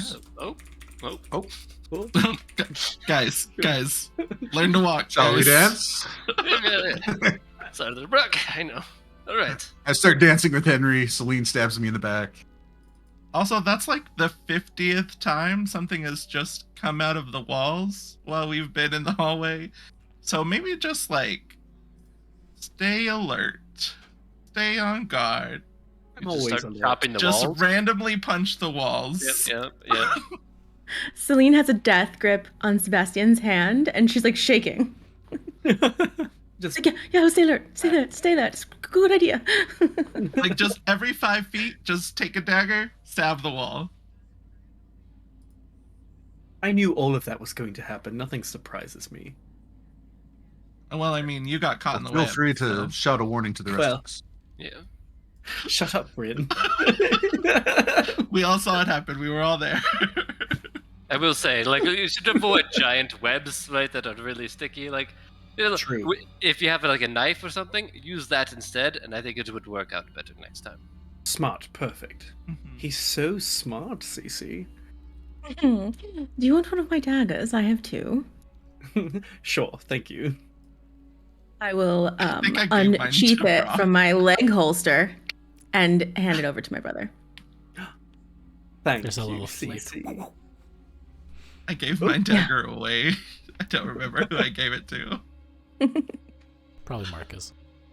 It's either Marcus or Brock.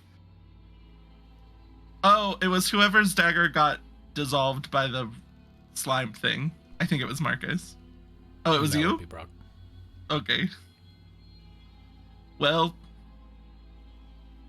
what I said, actually not a bad idea. Just stab the walls. Just every couple seconds, every couple feet, just stab the wall. Shall we open this door as we figured Yeah. out? Right. Yeah. You try opening it, Henry, and it is locked. Alright, Brock, it's your turn. All right. Beautiful. I guess I'll start with an examination. Anything out of the ordinary? Make me a perception check. I'm gonna make it blind just for fun. Okay. Just for funsies. Wait, I don't see the select. Oh, there it is. It just looks like a ghost, I ninja. think, right? Yep. Or the one that looks like a ninja. I see yeah. it now. I was looking for the drop down. I didn't realize Yeah, it had yeah. changed. You There we look go. at it, and as best as you can tell, there's something odd about the way that the door sits within the frame itself. It's almost kind of like wedged up against it. It's weird. It's like the ground is not quite perfectly level. There's something weird going on here. Maybe there's something fucky with the foundation here. But other than that, no weird things that you notice that might be immediately dangerous. Is it locked or is it stuck? The more you try, kind of, it seems to be stuck more than locked. All right, Henry, back to your turn.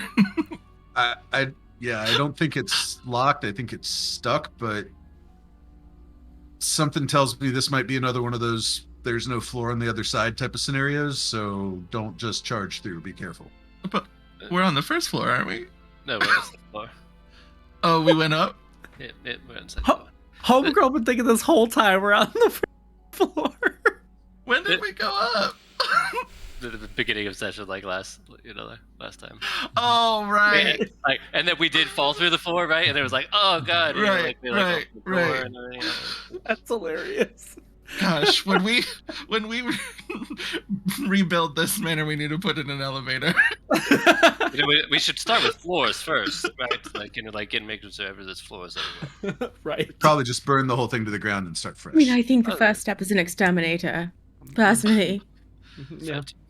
Let's build a really long house. Instead of a house that goes up, we just have a house that just goes back real far. It's all one level. Call that ranch style. Yeah, that's the one. There is a door just like a little bit ways down, so we can just try and go through that door and see if it connects. You know. Just chop down the door, Henry. All right, Henry will swing at the door. You make short work of it as you look inside of a absolutely destroyed room.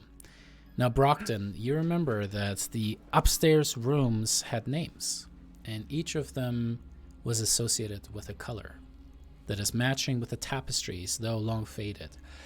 The yellow room is in disarray. Where once the furniture was neatly organized, the inward collapse of the east wall has reduced that to splintered remains and stone rubble. A door once led to the balcony, but it has been pulled inward and lays across the broken half of a couch, whose cushions were probably once a delightful shade of mustard or gold. The bed is half covered in stone rubble and has collapsed on its eastern side. Little more than a corner of a broken desk remains visible. As you look through, this is certainly a shattered room.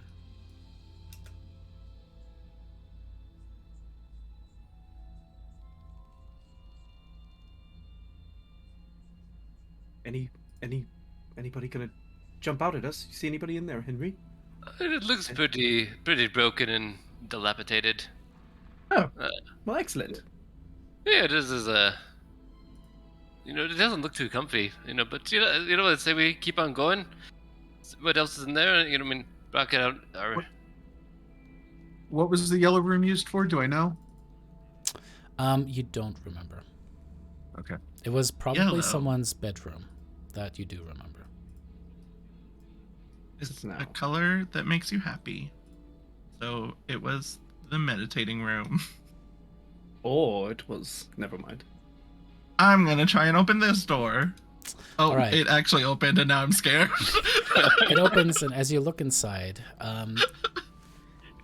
the door itself actually seems to fall off its hinges pretty easy. Oh no. As you kind of push against it, like, oh.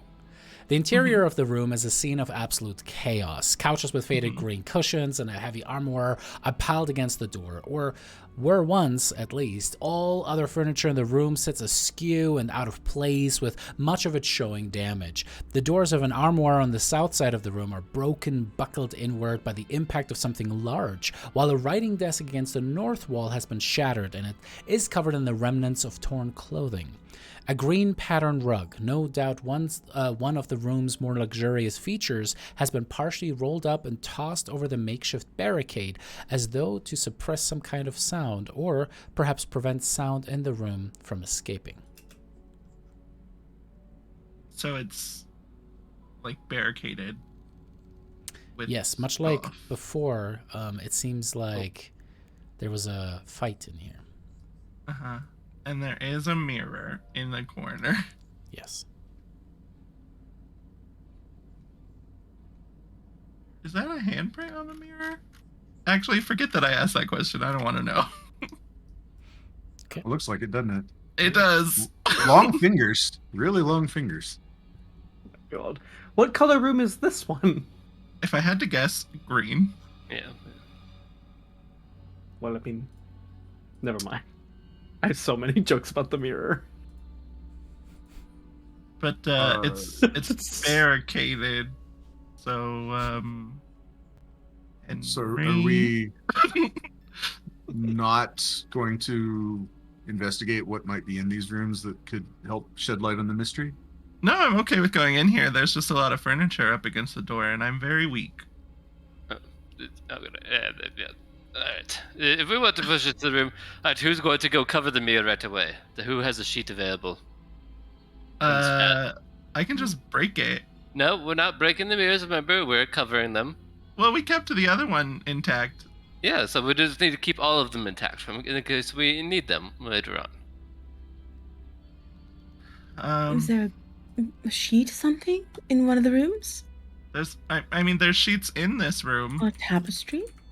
We just have to grab them first. I mean, we have sheets from the previous place that I grabbed all the sheets, remember? We did, yes. You're so smart. All right, well, give me one, and then get this stuff out of the way. All right, here's the sheet. All right, and then I'll push, and then you go and cover the mirror. Ready? You got it. 1, 2, 3, and Henry will just push the Didn't barricade. you say you have one of those magic hand spells? I sure do. I run to the room as soon as Henry pushes the stuff.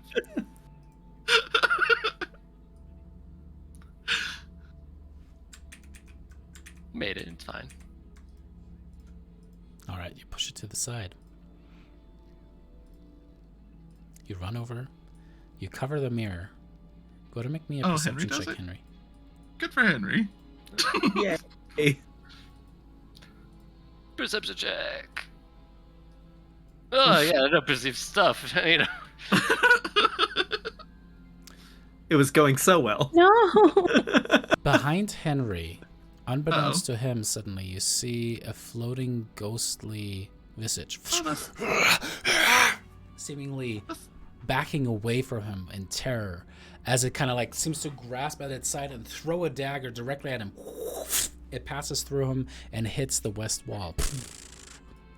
As the thing keeps backing up, suddenly you see kind of and Bryn and Brock, you're the two that kind of see as suddenly you can make out what appears to be purplish arms kind of touching, kind of becoming part of this apparition, wedging themselves into the chest of the person, ripping them apart like they're a clamshell, and suddenly another hand kind of pushes in.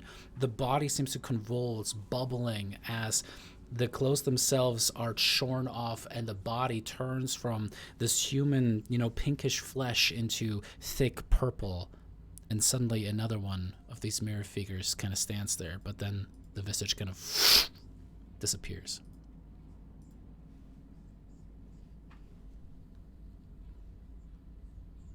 Okay. And Henry turns around and is like, covered. Then I'll take the sheets off the bed and grab those for next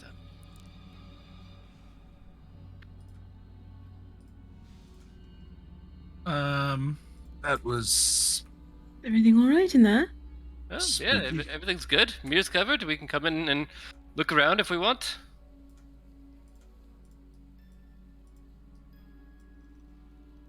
So there was a ghost, Henry, No. right behind you. Oh, Another loop ghost, trademark. Brand Enterprises, trademark.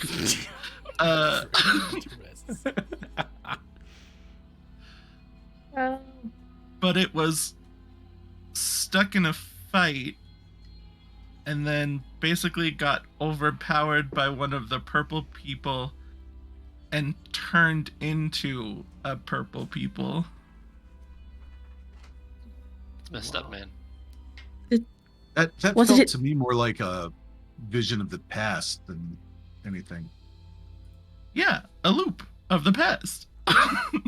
What did it look Ghost. like before it was turned into the purple thing? It was just a guy.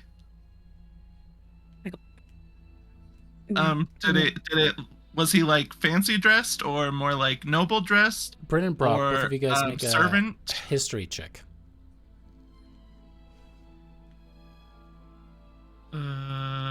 History. 23. No, they seem to have been dressed much like other fortune hunters that work for the crown doing the same business that you do. You know, extra-dimensional exterminators, as you might call them. I think it was someone else that was basically trying to scavenge the manor. Maybe another group, or he just came in here by himself.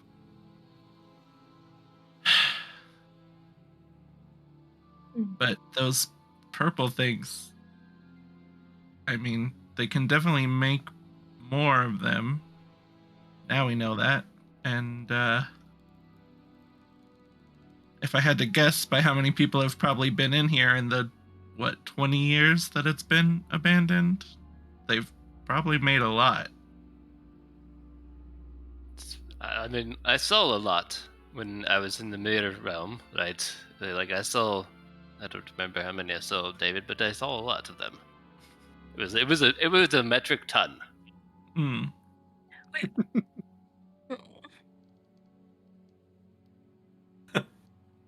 That also leads me to believe that the mirror monsters definitely did happen afterwards. It seems like they're kind of like a side effect, right? You know, like maybe he was doing some, dimensional stuff, right? And then like, oh, wrong dimension, mirror monsters. I mean, yeah, in simplified terms, sure. So we all agree there's a mirror dimension. Is there? What? Do you think so, Bryn? You're very smart. That's what it seems like. I mean, the first time we ran into them, it was like refractions on refractions on refractions into infinite, and they were just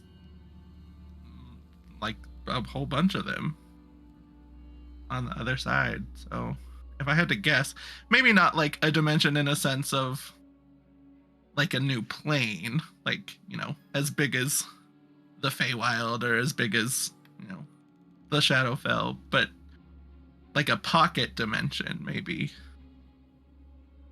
And currently our theory is that whoever it is, Darius or Kryn, was trying to harness a bunch of energy. Well, if you think about it, a mirror dimension has infinite energy because it has infinite reflection. That's what I was thinking at first too. Like, what if he's refracting it in on himself? And that is part of it. He is using lenses in whatever he was doing. But I think the planes themselves, if you can harness it properly, are already an infinite amount of energy. Right.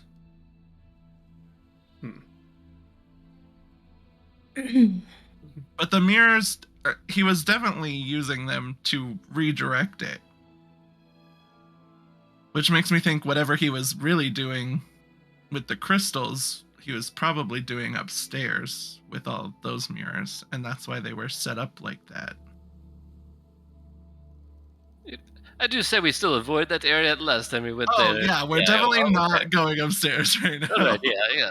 Oh, we can always avoid the spot where we had our little scuffle with the mirror people. But I mean, the servants' quarters are still upstairs, and I mean, we could obviously finish up here on this floor. But Yeah. I think Just that is the avoid the general mirror room. Yeah, Right. Like ever. Yeah, there's some rooms that we'll definitely avoid upstairs. So yes. Is there anything in this room Can we just do a quick once over? Is this stuff? I can't tell if this is stuff or if it's just broken things. I mean, yes and yes. Go ahead and make me a... So who's going to be the prime kind of like check through outer? Let's say, if you want to, there's one person who can make me a perception check and one person who can make me an investigation check. I am good at one of those things. Oh, you have like a -1 in perception, don't you? I'm pretty good at both of those things. Henry's the door kicker. He will leave while you guys look around. Well, I'll do the investigation then if Brock can do the perception. I can do perception. Oh my god, these 27s tonight. Foundry, I Damn. love you.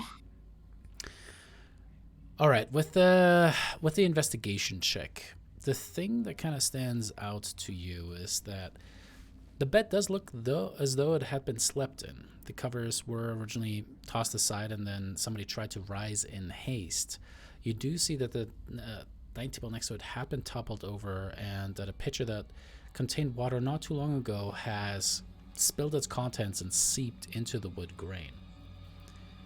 You also notice that though there is that knife in the wall that you both had seen kind of pass through Henry, there is still in the wall itself. It's jammed Like the partway actual- into it. An actual like knife, like a dagger, effectively. Yeah. What is curious though is that though there is a lot of signs of a fight, no actual blood was spilled, not anywhere, for the amount of damage that seems to have been done here.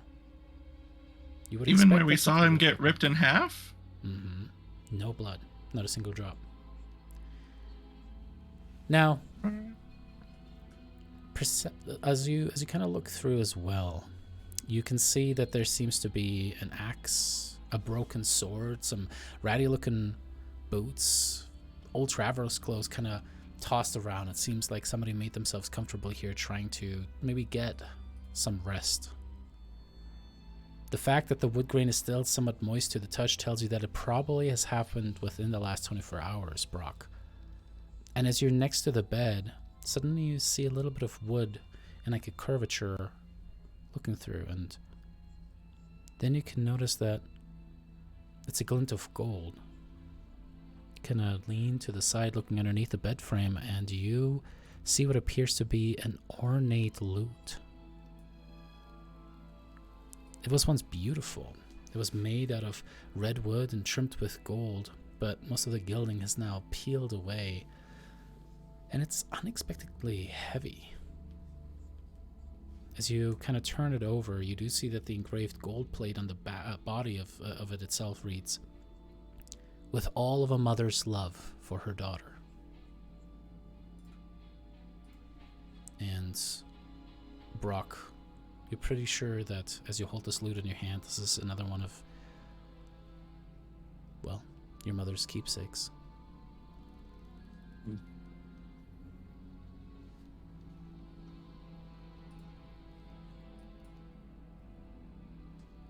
Was your mom a This is- bard?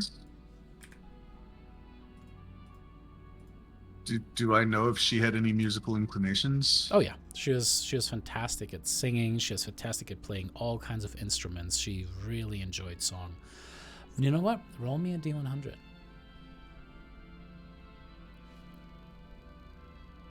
Meh.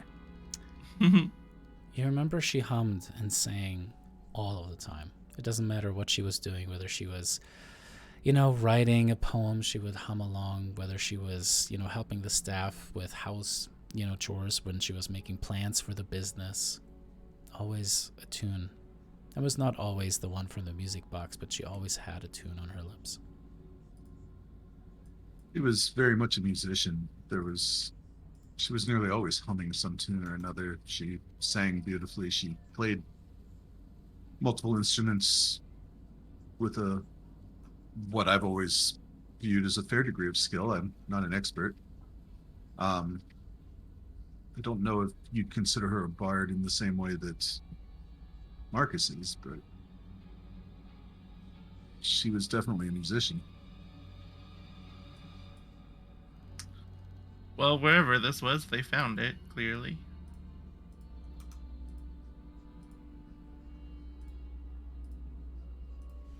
I'll just Is pull the dagger out of the wall. is this thing still my playable? loot. Is it what? Sorry. Is the loot still playable? It is heavily out of tune, but playable nonetheless, yes. Marcus, when you have a minute, why don't you see what you can do with this? Yes.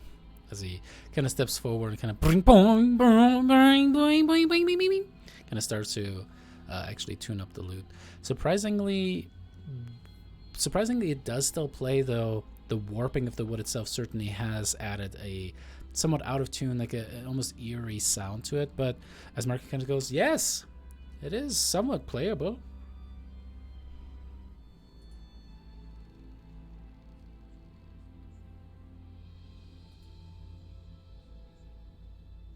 Yeah. Hands Well, it back to you. should we move on to the next room? Yeah, I Or don't we think certainly- there's anything else Yeah. in here. We should also check out the first room then, since you said you guys did see something. So then, if you want to, I'll open it up, but we can take a peek around. Go on, Cece. Henry, you do notice that the entire floor kind of groans and Ooh, creaks towards the east side. Gonna Just, back up a little bit. Do I see anything interesting in here? I take my whip out. All right, so we're gonna fade to black. Really quickly. Whoa. Yeah. We're not at the red room yet. Calm down. Yeah. All right, as Henry and Celine come back outside, they seem to have temporary hit points and a couple HP missing. Henry seems to have the chart condition. But in any case, go ahead and make me an investigation check. That's not that bad. And then I roll a natural one. Nope. You look over and Floor creaks. He fell once today already. yeah, it just seems the entire floor seems incredibly dangerous. Yeah, I'll just relay that to my comrades. Be like, don't go in there. That floor was about to fall down. Oh. Hmm. Wouldn't that kind of be exciting, though? I mean, it already happened to me once today, and it was a little exciting, I'll admit, but it did hurt. So I could True. send Ricketts in there. He doesn't weigh much. He's just bones. if you want to send your cat in there, go ahead. I forgot about You do Ricketts. realize you named your pet after a disease, right? Yeah, a skeletal disease. Necromancer. I kind of like Ricketts. But he does I'll, have more than 2 legs, which is, That's again, just... you're right. That's me. We hate them. I think we can all agree 4 is fine. 4 is great. All right. You know? So 6 and above is bad. So we hate ants. We hate. Okay. So I'm honestly fine with 6 as well. It's just when you get above that. I have a Oh, problem with that. so we But if hate octopi. And okay. Anyways, I'm gonna Oh, bamf. sure. Yeah. I'm gonna bamf out Ricketts.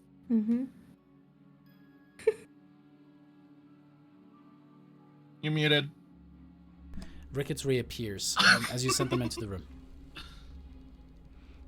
Yeah. What do you send them to do? I'll just tell him to look for anything shiny or not broken. Okay, make me a perception I'll- check. Again, reminder that you guys can't just re-roll stuff when you see a bad roll.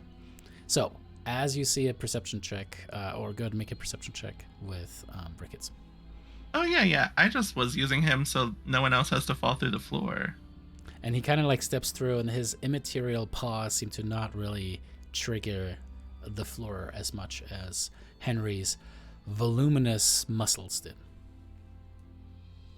What's a cat's perception? I think they get a. No, I gotta look it up myself. Yeah, me too. We all know they don't have dark +3. vision. Wizards. No, weird. They do get a +3 though.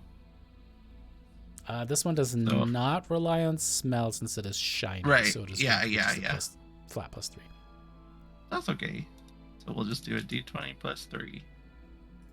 Hatcha. Nice. A 22. You look through, and really the only part of the room that seems to remain even close to undamaged is like a dresser against that west wall right immediately here. But other than that, this entire room is trash. Yeah. All right. Well, I'll bring him back. I'll let him crawl up my arm. Oh no, I'm keeping him out. Yeah, I mean, it could be useful if, there's another room like that where the floor is unstable.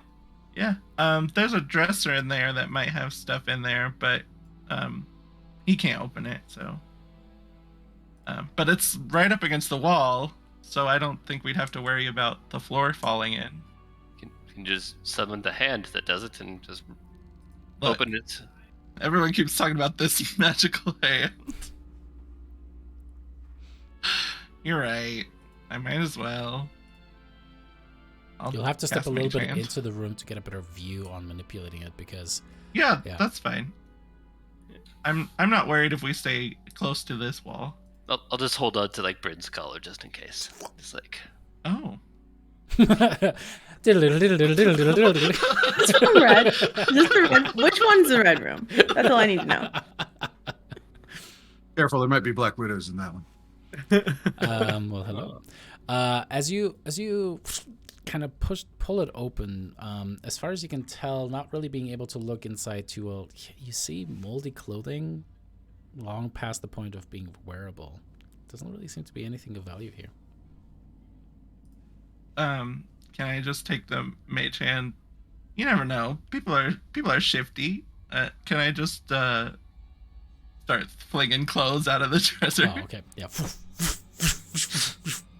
Look, we all know the other recreational uses of mage hand. We're not talking about that right now, David. Jesus Christ. No, there was a fantastic TikTok that I saw the other day. That was an all women TikTok that talked about that. I was like, oh my god, this is too spicy. Magic is great. We love magic. It's like kudos. In any case, you fling all of these disgusting, moldering clothes and fling them onto the eastern and mid part of the room, and you seem to have a empty dresser afterwards. All right, well, pull me back in, Henry. all right, pull him in. There's Awesome. nothing in that room. It's like way broken, and all the clothes are gross and moldy. So, but we searched it. That's fair. It's fair. We did it, just in case there's any notes, about, the circle and stuff. You never know. Or another person that died. So far, we've run into 2 rooms that had mirrors that killed people. So That is fair. All right, let's just open up this door. Henry waits to open it for everyone else to come. yeah, I'll stand behind Henry. Even though, what am I gonna do? Oh, Do you this one's force your locked way again. in? I guess we'll just have Brock check and see if it's like locked like normal locked, or if it's locked like Stuck. stuck. You check it out. You It know. seems to just be stuck. Yeah, I'll force my way in. As you force your way in, the door swings wide, and what you see inside is... One might be confused looking at the interior of this room, and not merely as a result of the free-floating pieces of red cloth that seem to drift around near the ceiling. The room is completely absent of furniture, not even Furniture debris remains. All that remains of the decor is a perfectly clean white mirror affixed against the north wall above where the headboard of the bed would have been. Pieces of fabric that were clearly cushion upholstery remains, and once red duvet that clearly used to sit on the head. A red carpet, but none of these articles are on the floor. Instead, they hang individually from the ceiling in clusters, suspended by apparently nothing. So it's like floating. Just making sure it's floating carpets that we're seeing inside of here, basically. All right. Precise. You guys are all seeing this, right? Yeah. Definitely floating duvet and a floating carpet. Cool. Incredible. I mean, it is cool. Well, we Oh, do yeah. know that when we go into this room, they will probably wrap themselves around our body and attempt to suffocate us. Right? We're all in agreement? Sounds made up. Why don't you go try?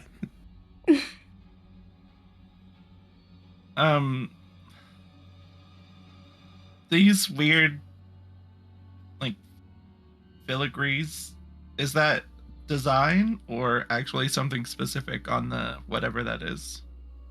What do you mean? Like, does it look like it might be an arcane thing on the duvet, or just a design sewn into the fabric? You'll have to step up a little bit closer, but go ahead and make me an Arcana check. If you want, so if you step past Henry, you can make me an Arcana check. Okay. So as they're kind of like just floating there. 22. Damn. You look upon it, and indeed you do see that it's arcane runes that are carved into this. Right. And also now I see a giant mirror on the north wall. Right?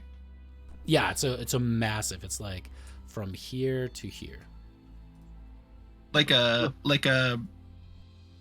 ballet room mirror, a wall mirror. Correct. What? I said we just leave it. I don't think we can cover that one. Yeah.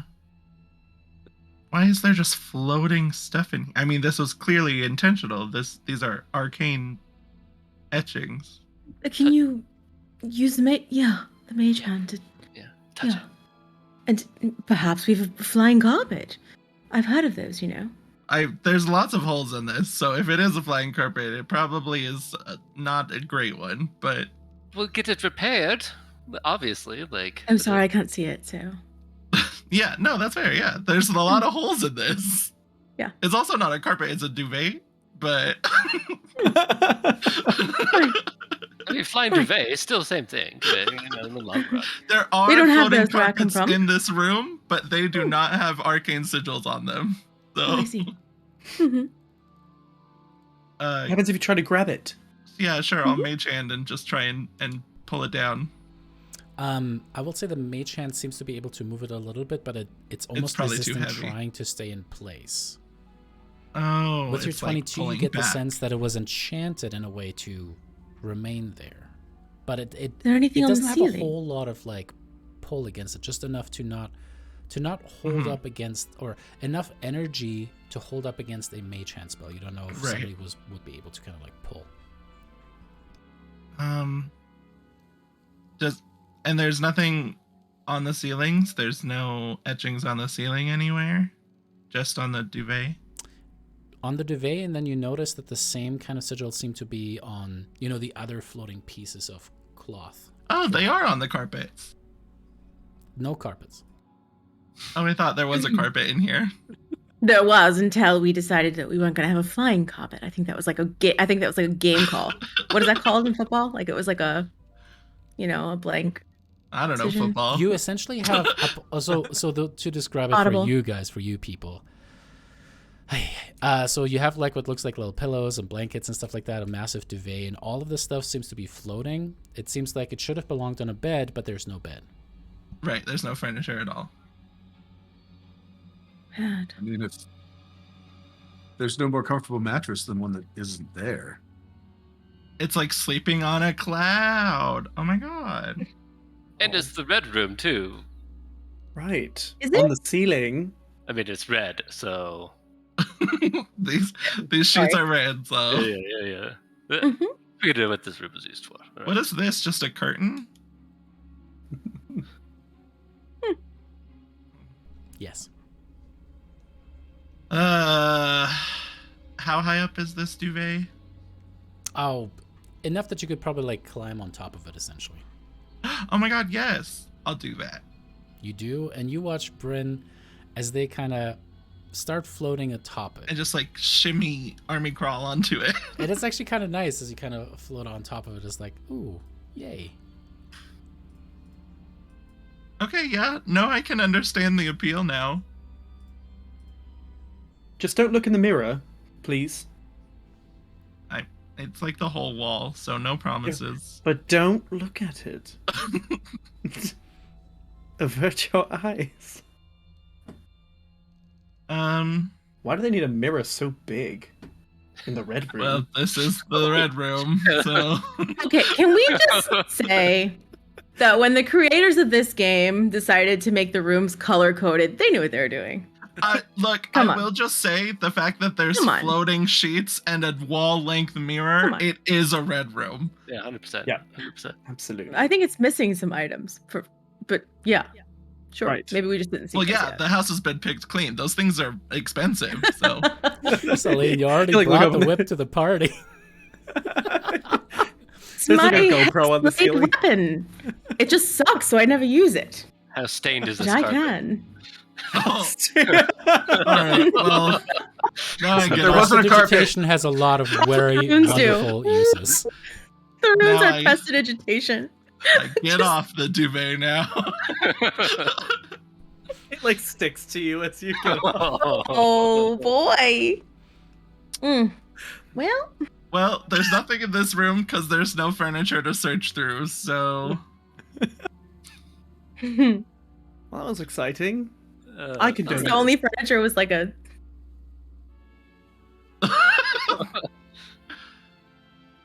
Maybe we should close the door. Alright, well, Henry got that one, so now I'm gonna try and open this one. Oh, no, it's locked. Oh, wait, no, it's not. Oh, you're muted again, David. This one opens up after a little bit of jostling pretty easily, and you see a bathroom right across from the red room. Oh, Smart. Yeah, makes Seems sense. appropriate. yeah. Gotta wash up afterwards sometimes. Honestly, a smart home builder would just attach the bathroom to the red room, but I didn't build this mansion. I mean, yeah, it makes sense. Like, what if you have to like walk through the hallway and someone sees? Like, oh yeah. Maybe that's part, Let's part call of it the an experience. invitation. Oh, yeah, that's true. Alright, Bren, Henry, you gotta your make a turn. perception check as you look in there. Oh god. No. It's interesting because there is a mirror in the southwestern corner of this room, so bottom left, Like and you here? do see Oh, that. here. Weirdly enough, there's Yeah. like motifs embossed in the what looks like brass that kind of rings it, and it's just a bunch of pineapples. Anyway, Brockton, as you head northwards towards the next All area, of that for a pineapple joke? Jesus Christ. Oh my god. Suddenly, my whip seems pretty tame. All right, next room. We open it up. Ah! Alrighty. You look inside of this place, and this room is utterly ruined, and as soon as the door opens, the overpowering stench of rust and rotting food assaults your nose. With the overpowering smell of rotting food, mildew, and rust kind of like intermingling, the rest of the room is a destroyed waste, and a sizable hole in the center of the room reveals the kitchen below where the floor collapsed into it. Besides the utter destruction that has overtaken most of this room, there are signs of a struggle that look as though it occurred more recently. It is as though someone went quite mad in this room and started to attack the very walls. The floor in this room is also pretty bad. So, you want to send your cat in there, then that'd probably be the most optimal choice. I don't want to. It kind of looks like it's already collapsed, so who knows if we could do it again.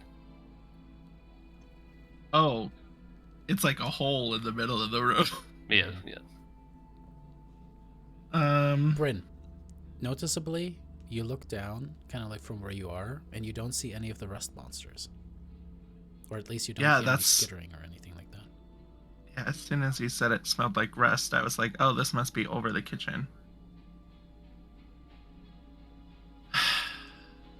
Which is worrisome. Where are Sebastian's pets? Oh no.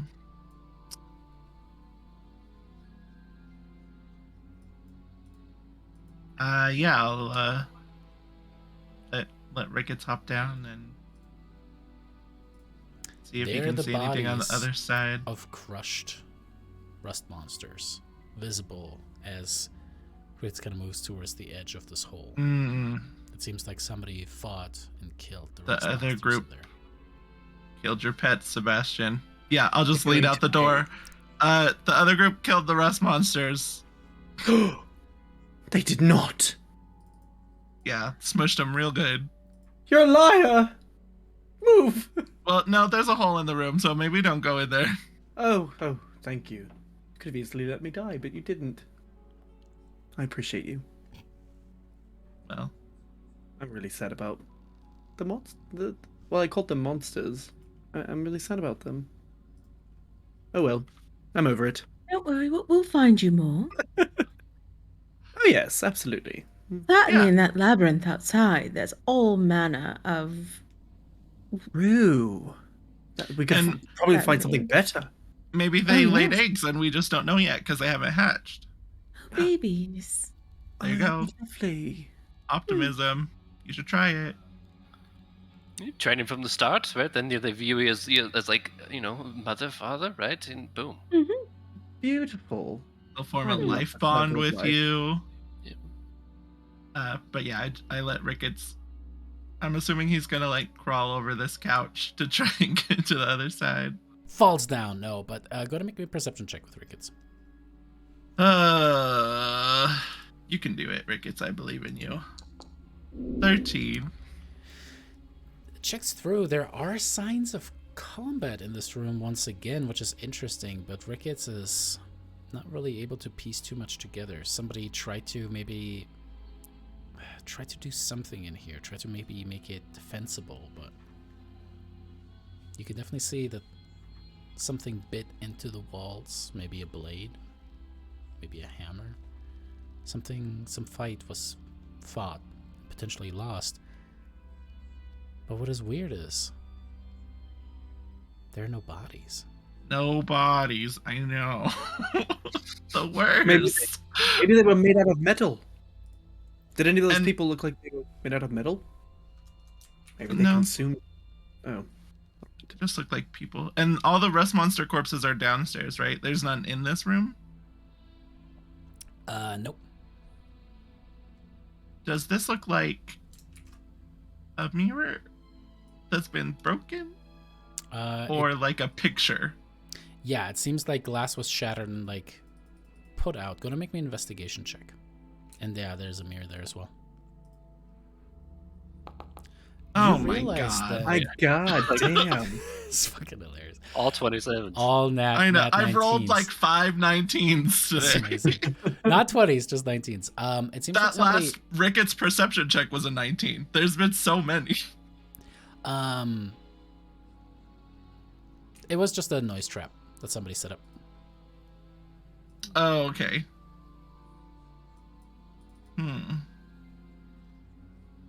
But signs of a fight, no bodies, no blood?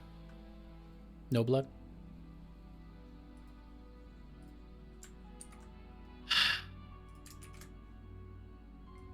What the fuck? Alright. Anyway, Ricketts. Comes back towards you.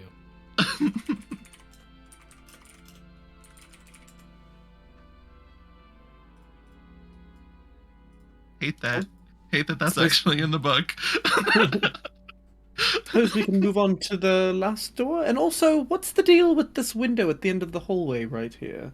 What's My the eyes deal with deceiving me. airplane food? Yeah, sorry. looks like it's broken. Yeah, broken window. Yes, That is a broken window. yes. Oh well, Well- yeah. All the windows are broken except for the ones in Darius's room. Oh, that's right. Does it look Kind like of- it's the same type of break, like a inside-out break? Like a Both a little bit, Uh, yeah. Yeah, outside in, right? Yeah. oh, I thought it was like it was pressure. mostly inside out, but here it seems Yeah, yeah. like, yeah.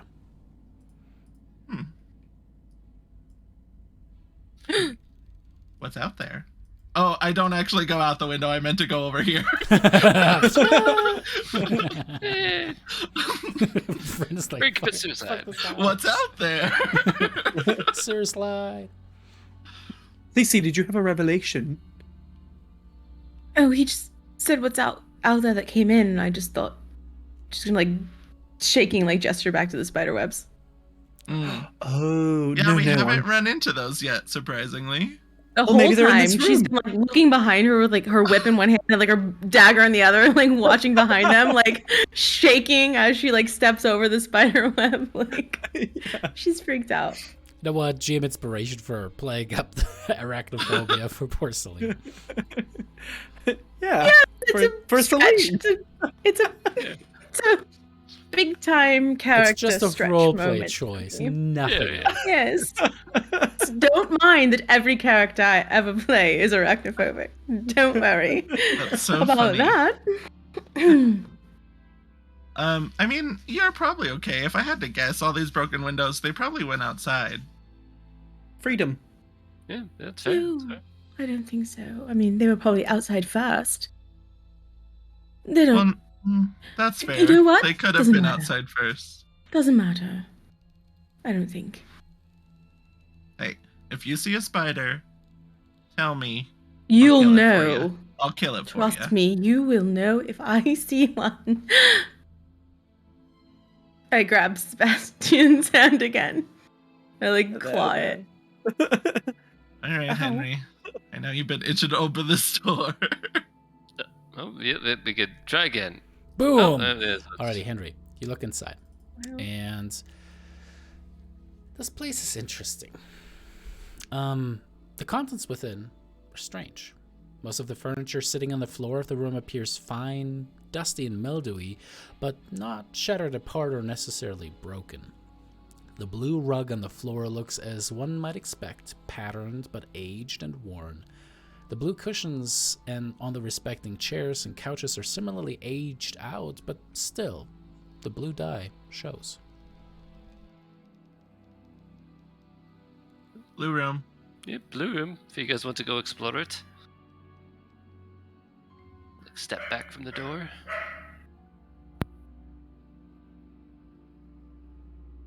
I would, but I seem frozen in time. We're frozen in fear at the blue room. It has us quivering in the blue. Oh, that's the table legs. I was like, is that what? It's the table legs. I understand. Oh, that's now. always scary when I finish moving and the game immediately pauses. Thanks a lot. That's bro. how you generate horror in a tabletop RPG. You're muted. As you David. step in here, sorry, just baby noises. I'm just trying to. I preserve know, you I guys, know. sorry. I'm just joking. I know. As you guys step in here, Brockton, it's interesting. It's weird. Everything that you would have expected to be in the red room is in the blue room. The bed frame, everything. It's like a perfect mirror. image of it. everything? Literally. Oh my, do you see that? Didn't know you could have so many. Never mind. Make me an investigation check, Brock, and make me an arcana check, Bryn. Got it. I seem to keep rolling 17s. Oh, I rolled a 17 on the dice. Don't worry, Bryn's got you covered. Brock, one of the pillows on the blue bed features a strange footprint that is similar in size to a human, but the wrong shape and facing away from the mirror, as though it had stepped through the wall and onto the bed. As you look in there, you can see that there seem to be two other tracks that stepped along the bedspread and down onto the floor. It seems that you see more of your mirror friend's actions stepping down onto this. Bryn, the materials of the furniture, mostly the wood, appear to have been imbued with some sort of transmutation magic. You're not quite sure, though. There's no conceivable reason someone would have done all of this intentionally. Something is weird here. And in fact, as you kind of look upon them and kind of step up towards one, you can see suddenly the dresser starts to fly up and lift. And as you kind of stand there, Brockton, you suddenly see one of the benches kind of floating above your head. Another chair is kind of floating about. And everything in this room seems to kind of lose gravity. As I need Brockton and Bryn to both make me dex saving throws. Oh no. Oh, 19. Hopefully that's enough. I forgot how to play. I was so scared. Okay. 8. Brockton, you immediately grab a dresser and kind of like yank it, use it to kind of like push you in. But Bryn, you kind of become weightless as you're like, whoa, and you start to just kind of go head over heels, starting to float about in the room.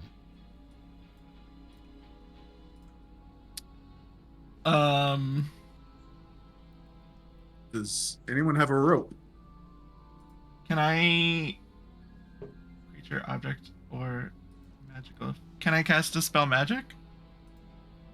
Sure.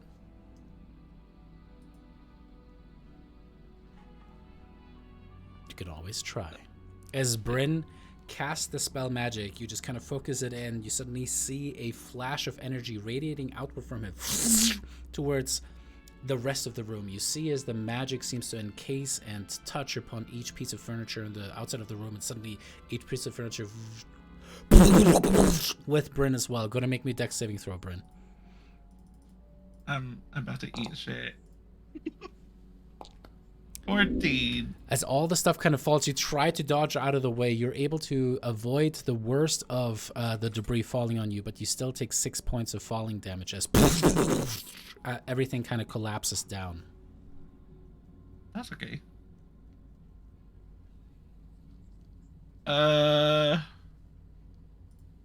Ow. You okay in there?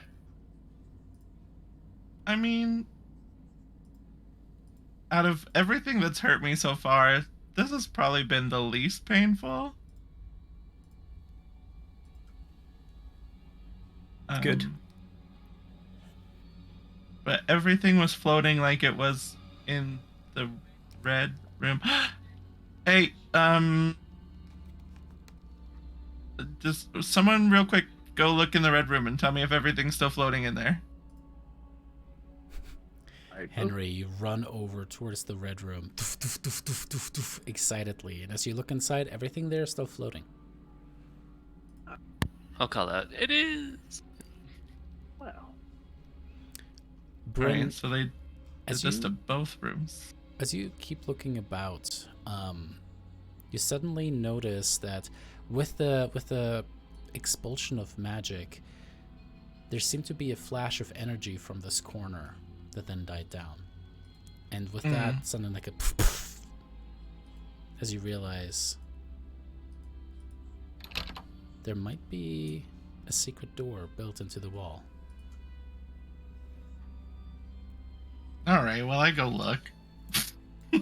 Step forward, and indeed, as you pull it inward, you realize that there seems to be not only a secret passage between the two rooms, but you can actually see through this one-way mirror into the red room. No! No! They knew. They knew. Ah, your Yeah. family are freaks. Whose room was this, Brockton? Was this Darius'? Not sure. These were just guest rooms. That's what Brock yeah, always yeah. knew them as. Just the guest rooms. These upstairs. rooms were the guest entertainment rooms.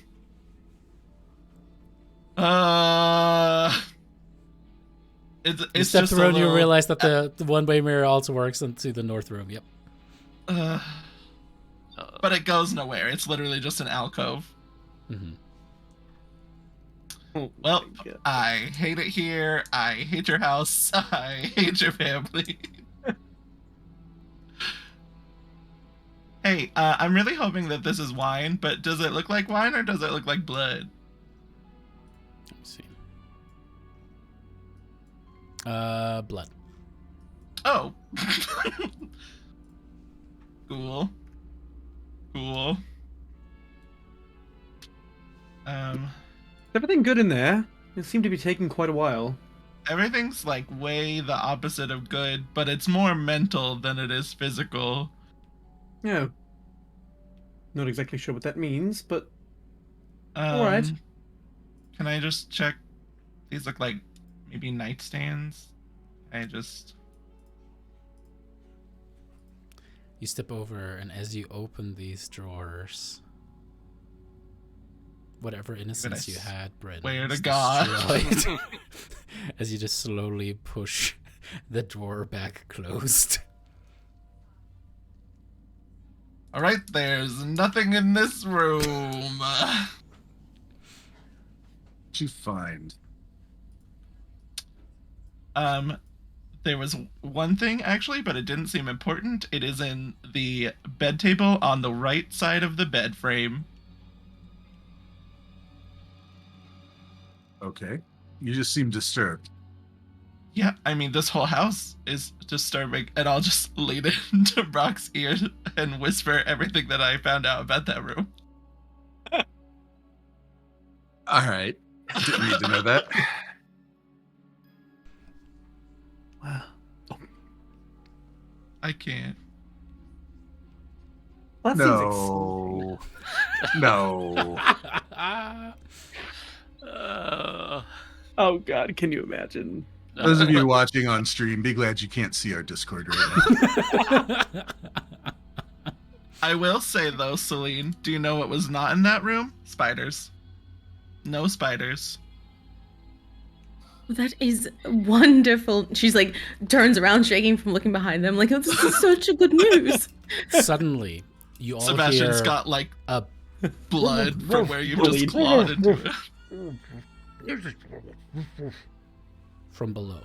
Oh no. It seems that voices are carrying upward from a lower space, people talking with one another. With your passive perception, Brockton, you can barely make out some words. Gateway. Brain. Yes. We need to find Kren.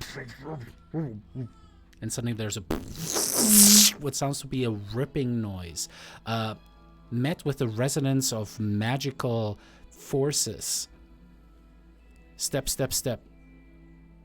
And then the resonance dies down.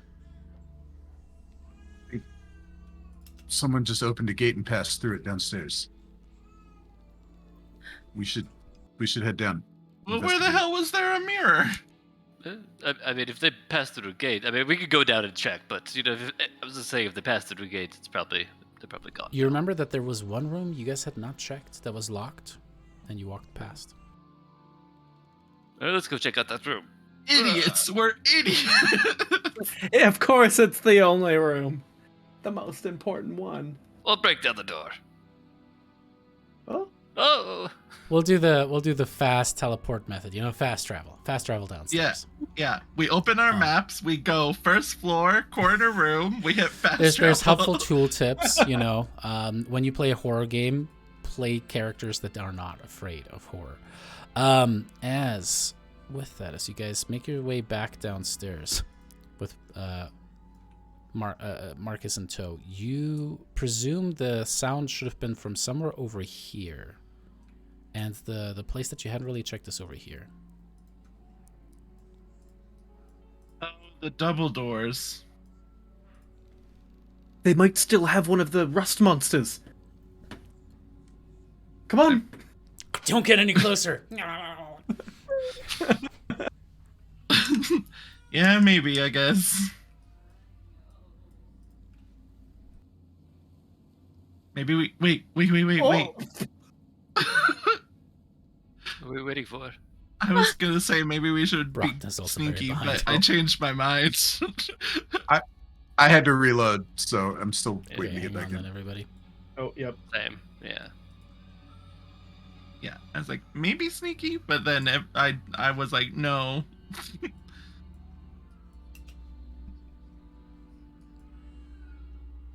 Man, Good. I hope we find them so I everything can is restore low. some All right, energy. I am back in. Yay. And these were locked? I think we tried them before, and yeah, they were locked. Because this is where I had that weird moment with the window, right? Mhm. Where it was like a different scene. That's right.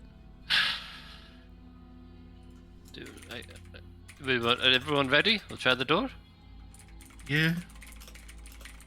Or Oh,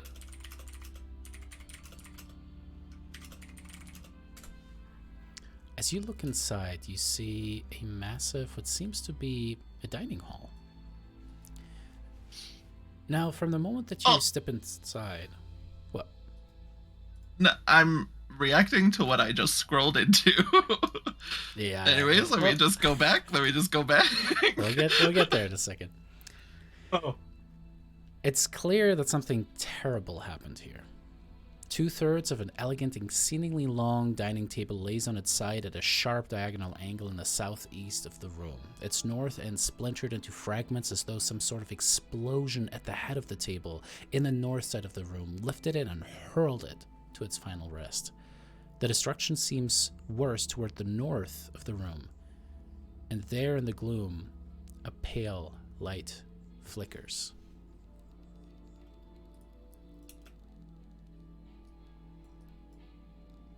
I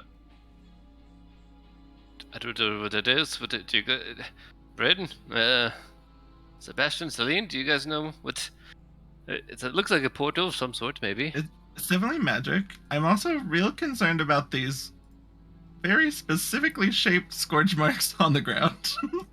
Yeah, the totally ones wasn't bodies, but... for your shadow.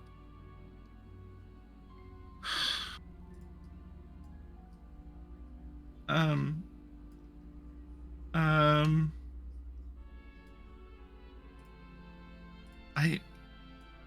I don't know what to do. I don't want to get too close to it. Send your cat through. even you? Yeah. You can Send do my it. cat through.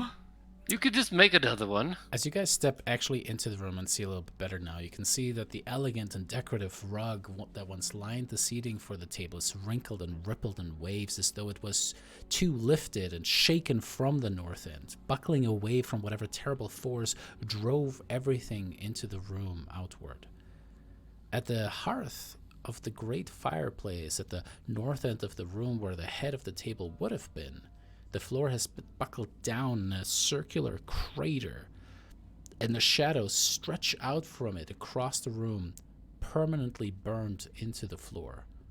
Above it, free floating in the air, is what appears to be a faintly glowing ball of light that shifts between shades of violet and auburn.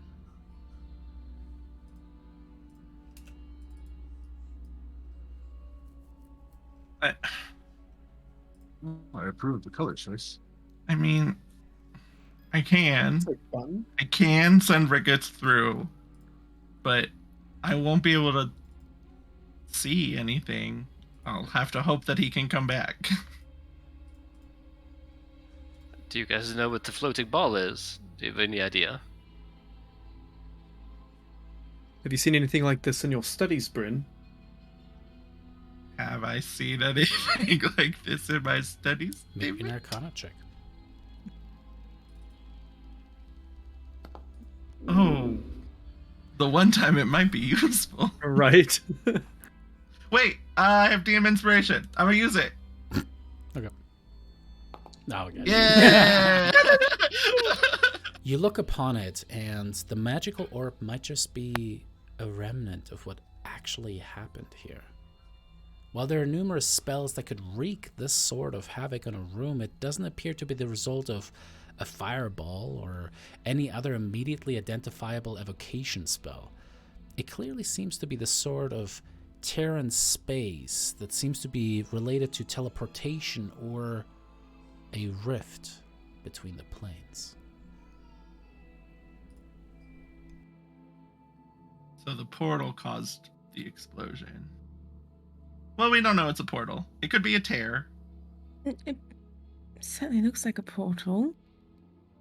It definitely sounds like those people came through it. Or went through it, maybe? Maybe both. You know, they work both ways usually. Dude, Not if you- always, but If you send your cat through it, could you tell your cat just to turn around and try and come back through to see if like it's a two-way and we can, you know? yeah, I mean I can. But if he doesn't, then okay, all right, okay. If he doesn't come back, you guys owe me 10 gold, and I'll just set Rickens down, and I'll look him in his dead, empty eye sockets. I'll say, "Look, I love you. You're my best friend. I need you to walk through that portal, and then no matter what happens on the other side, just go right back through it. Okay?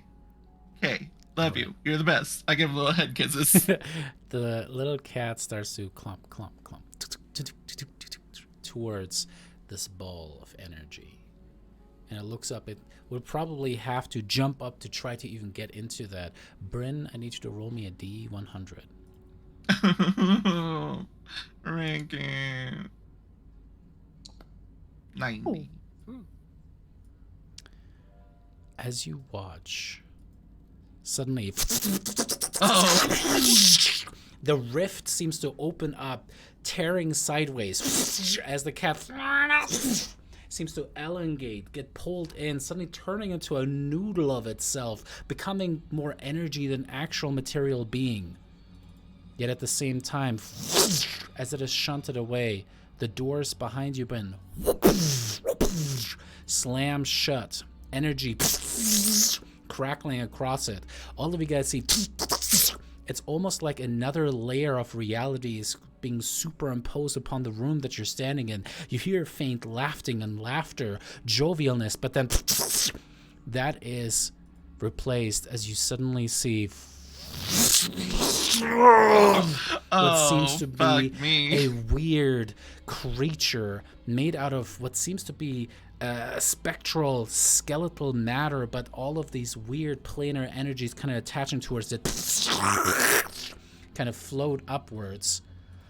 And as the thing looks towards you, the crackling of this arcane power emanating off of it, that is where we're going to pick it up next week. Oh boy. But what about Ricketts? Hurry. What about Ricketts? Ricketts has been reborn.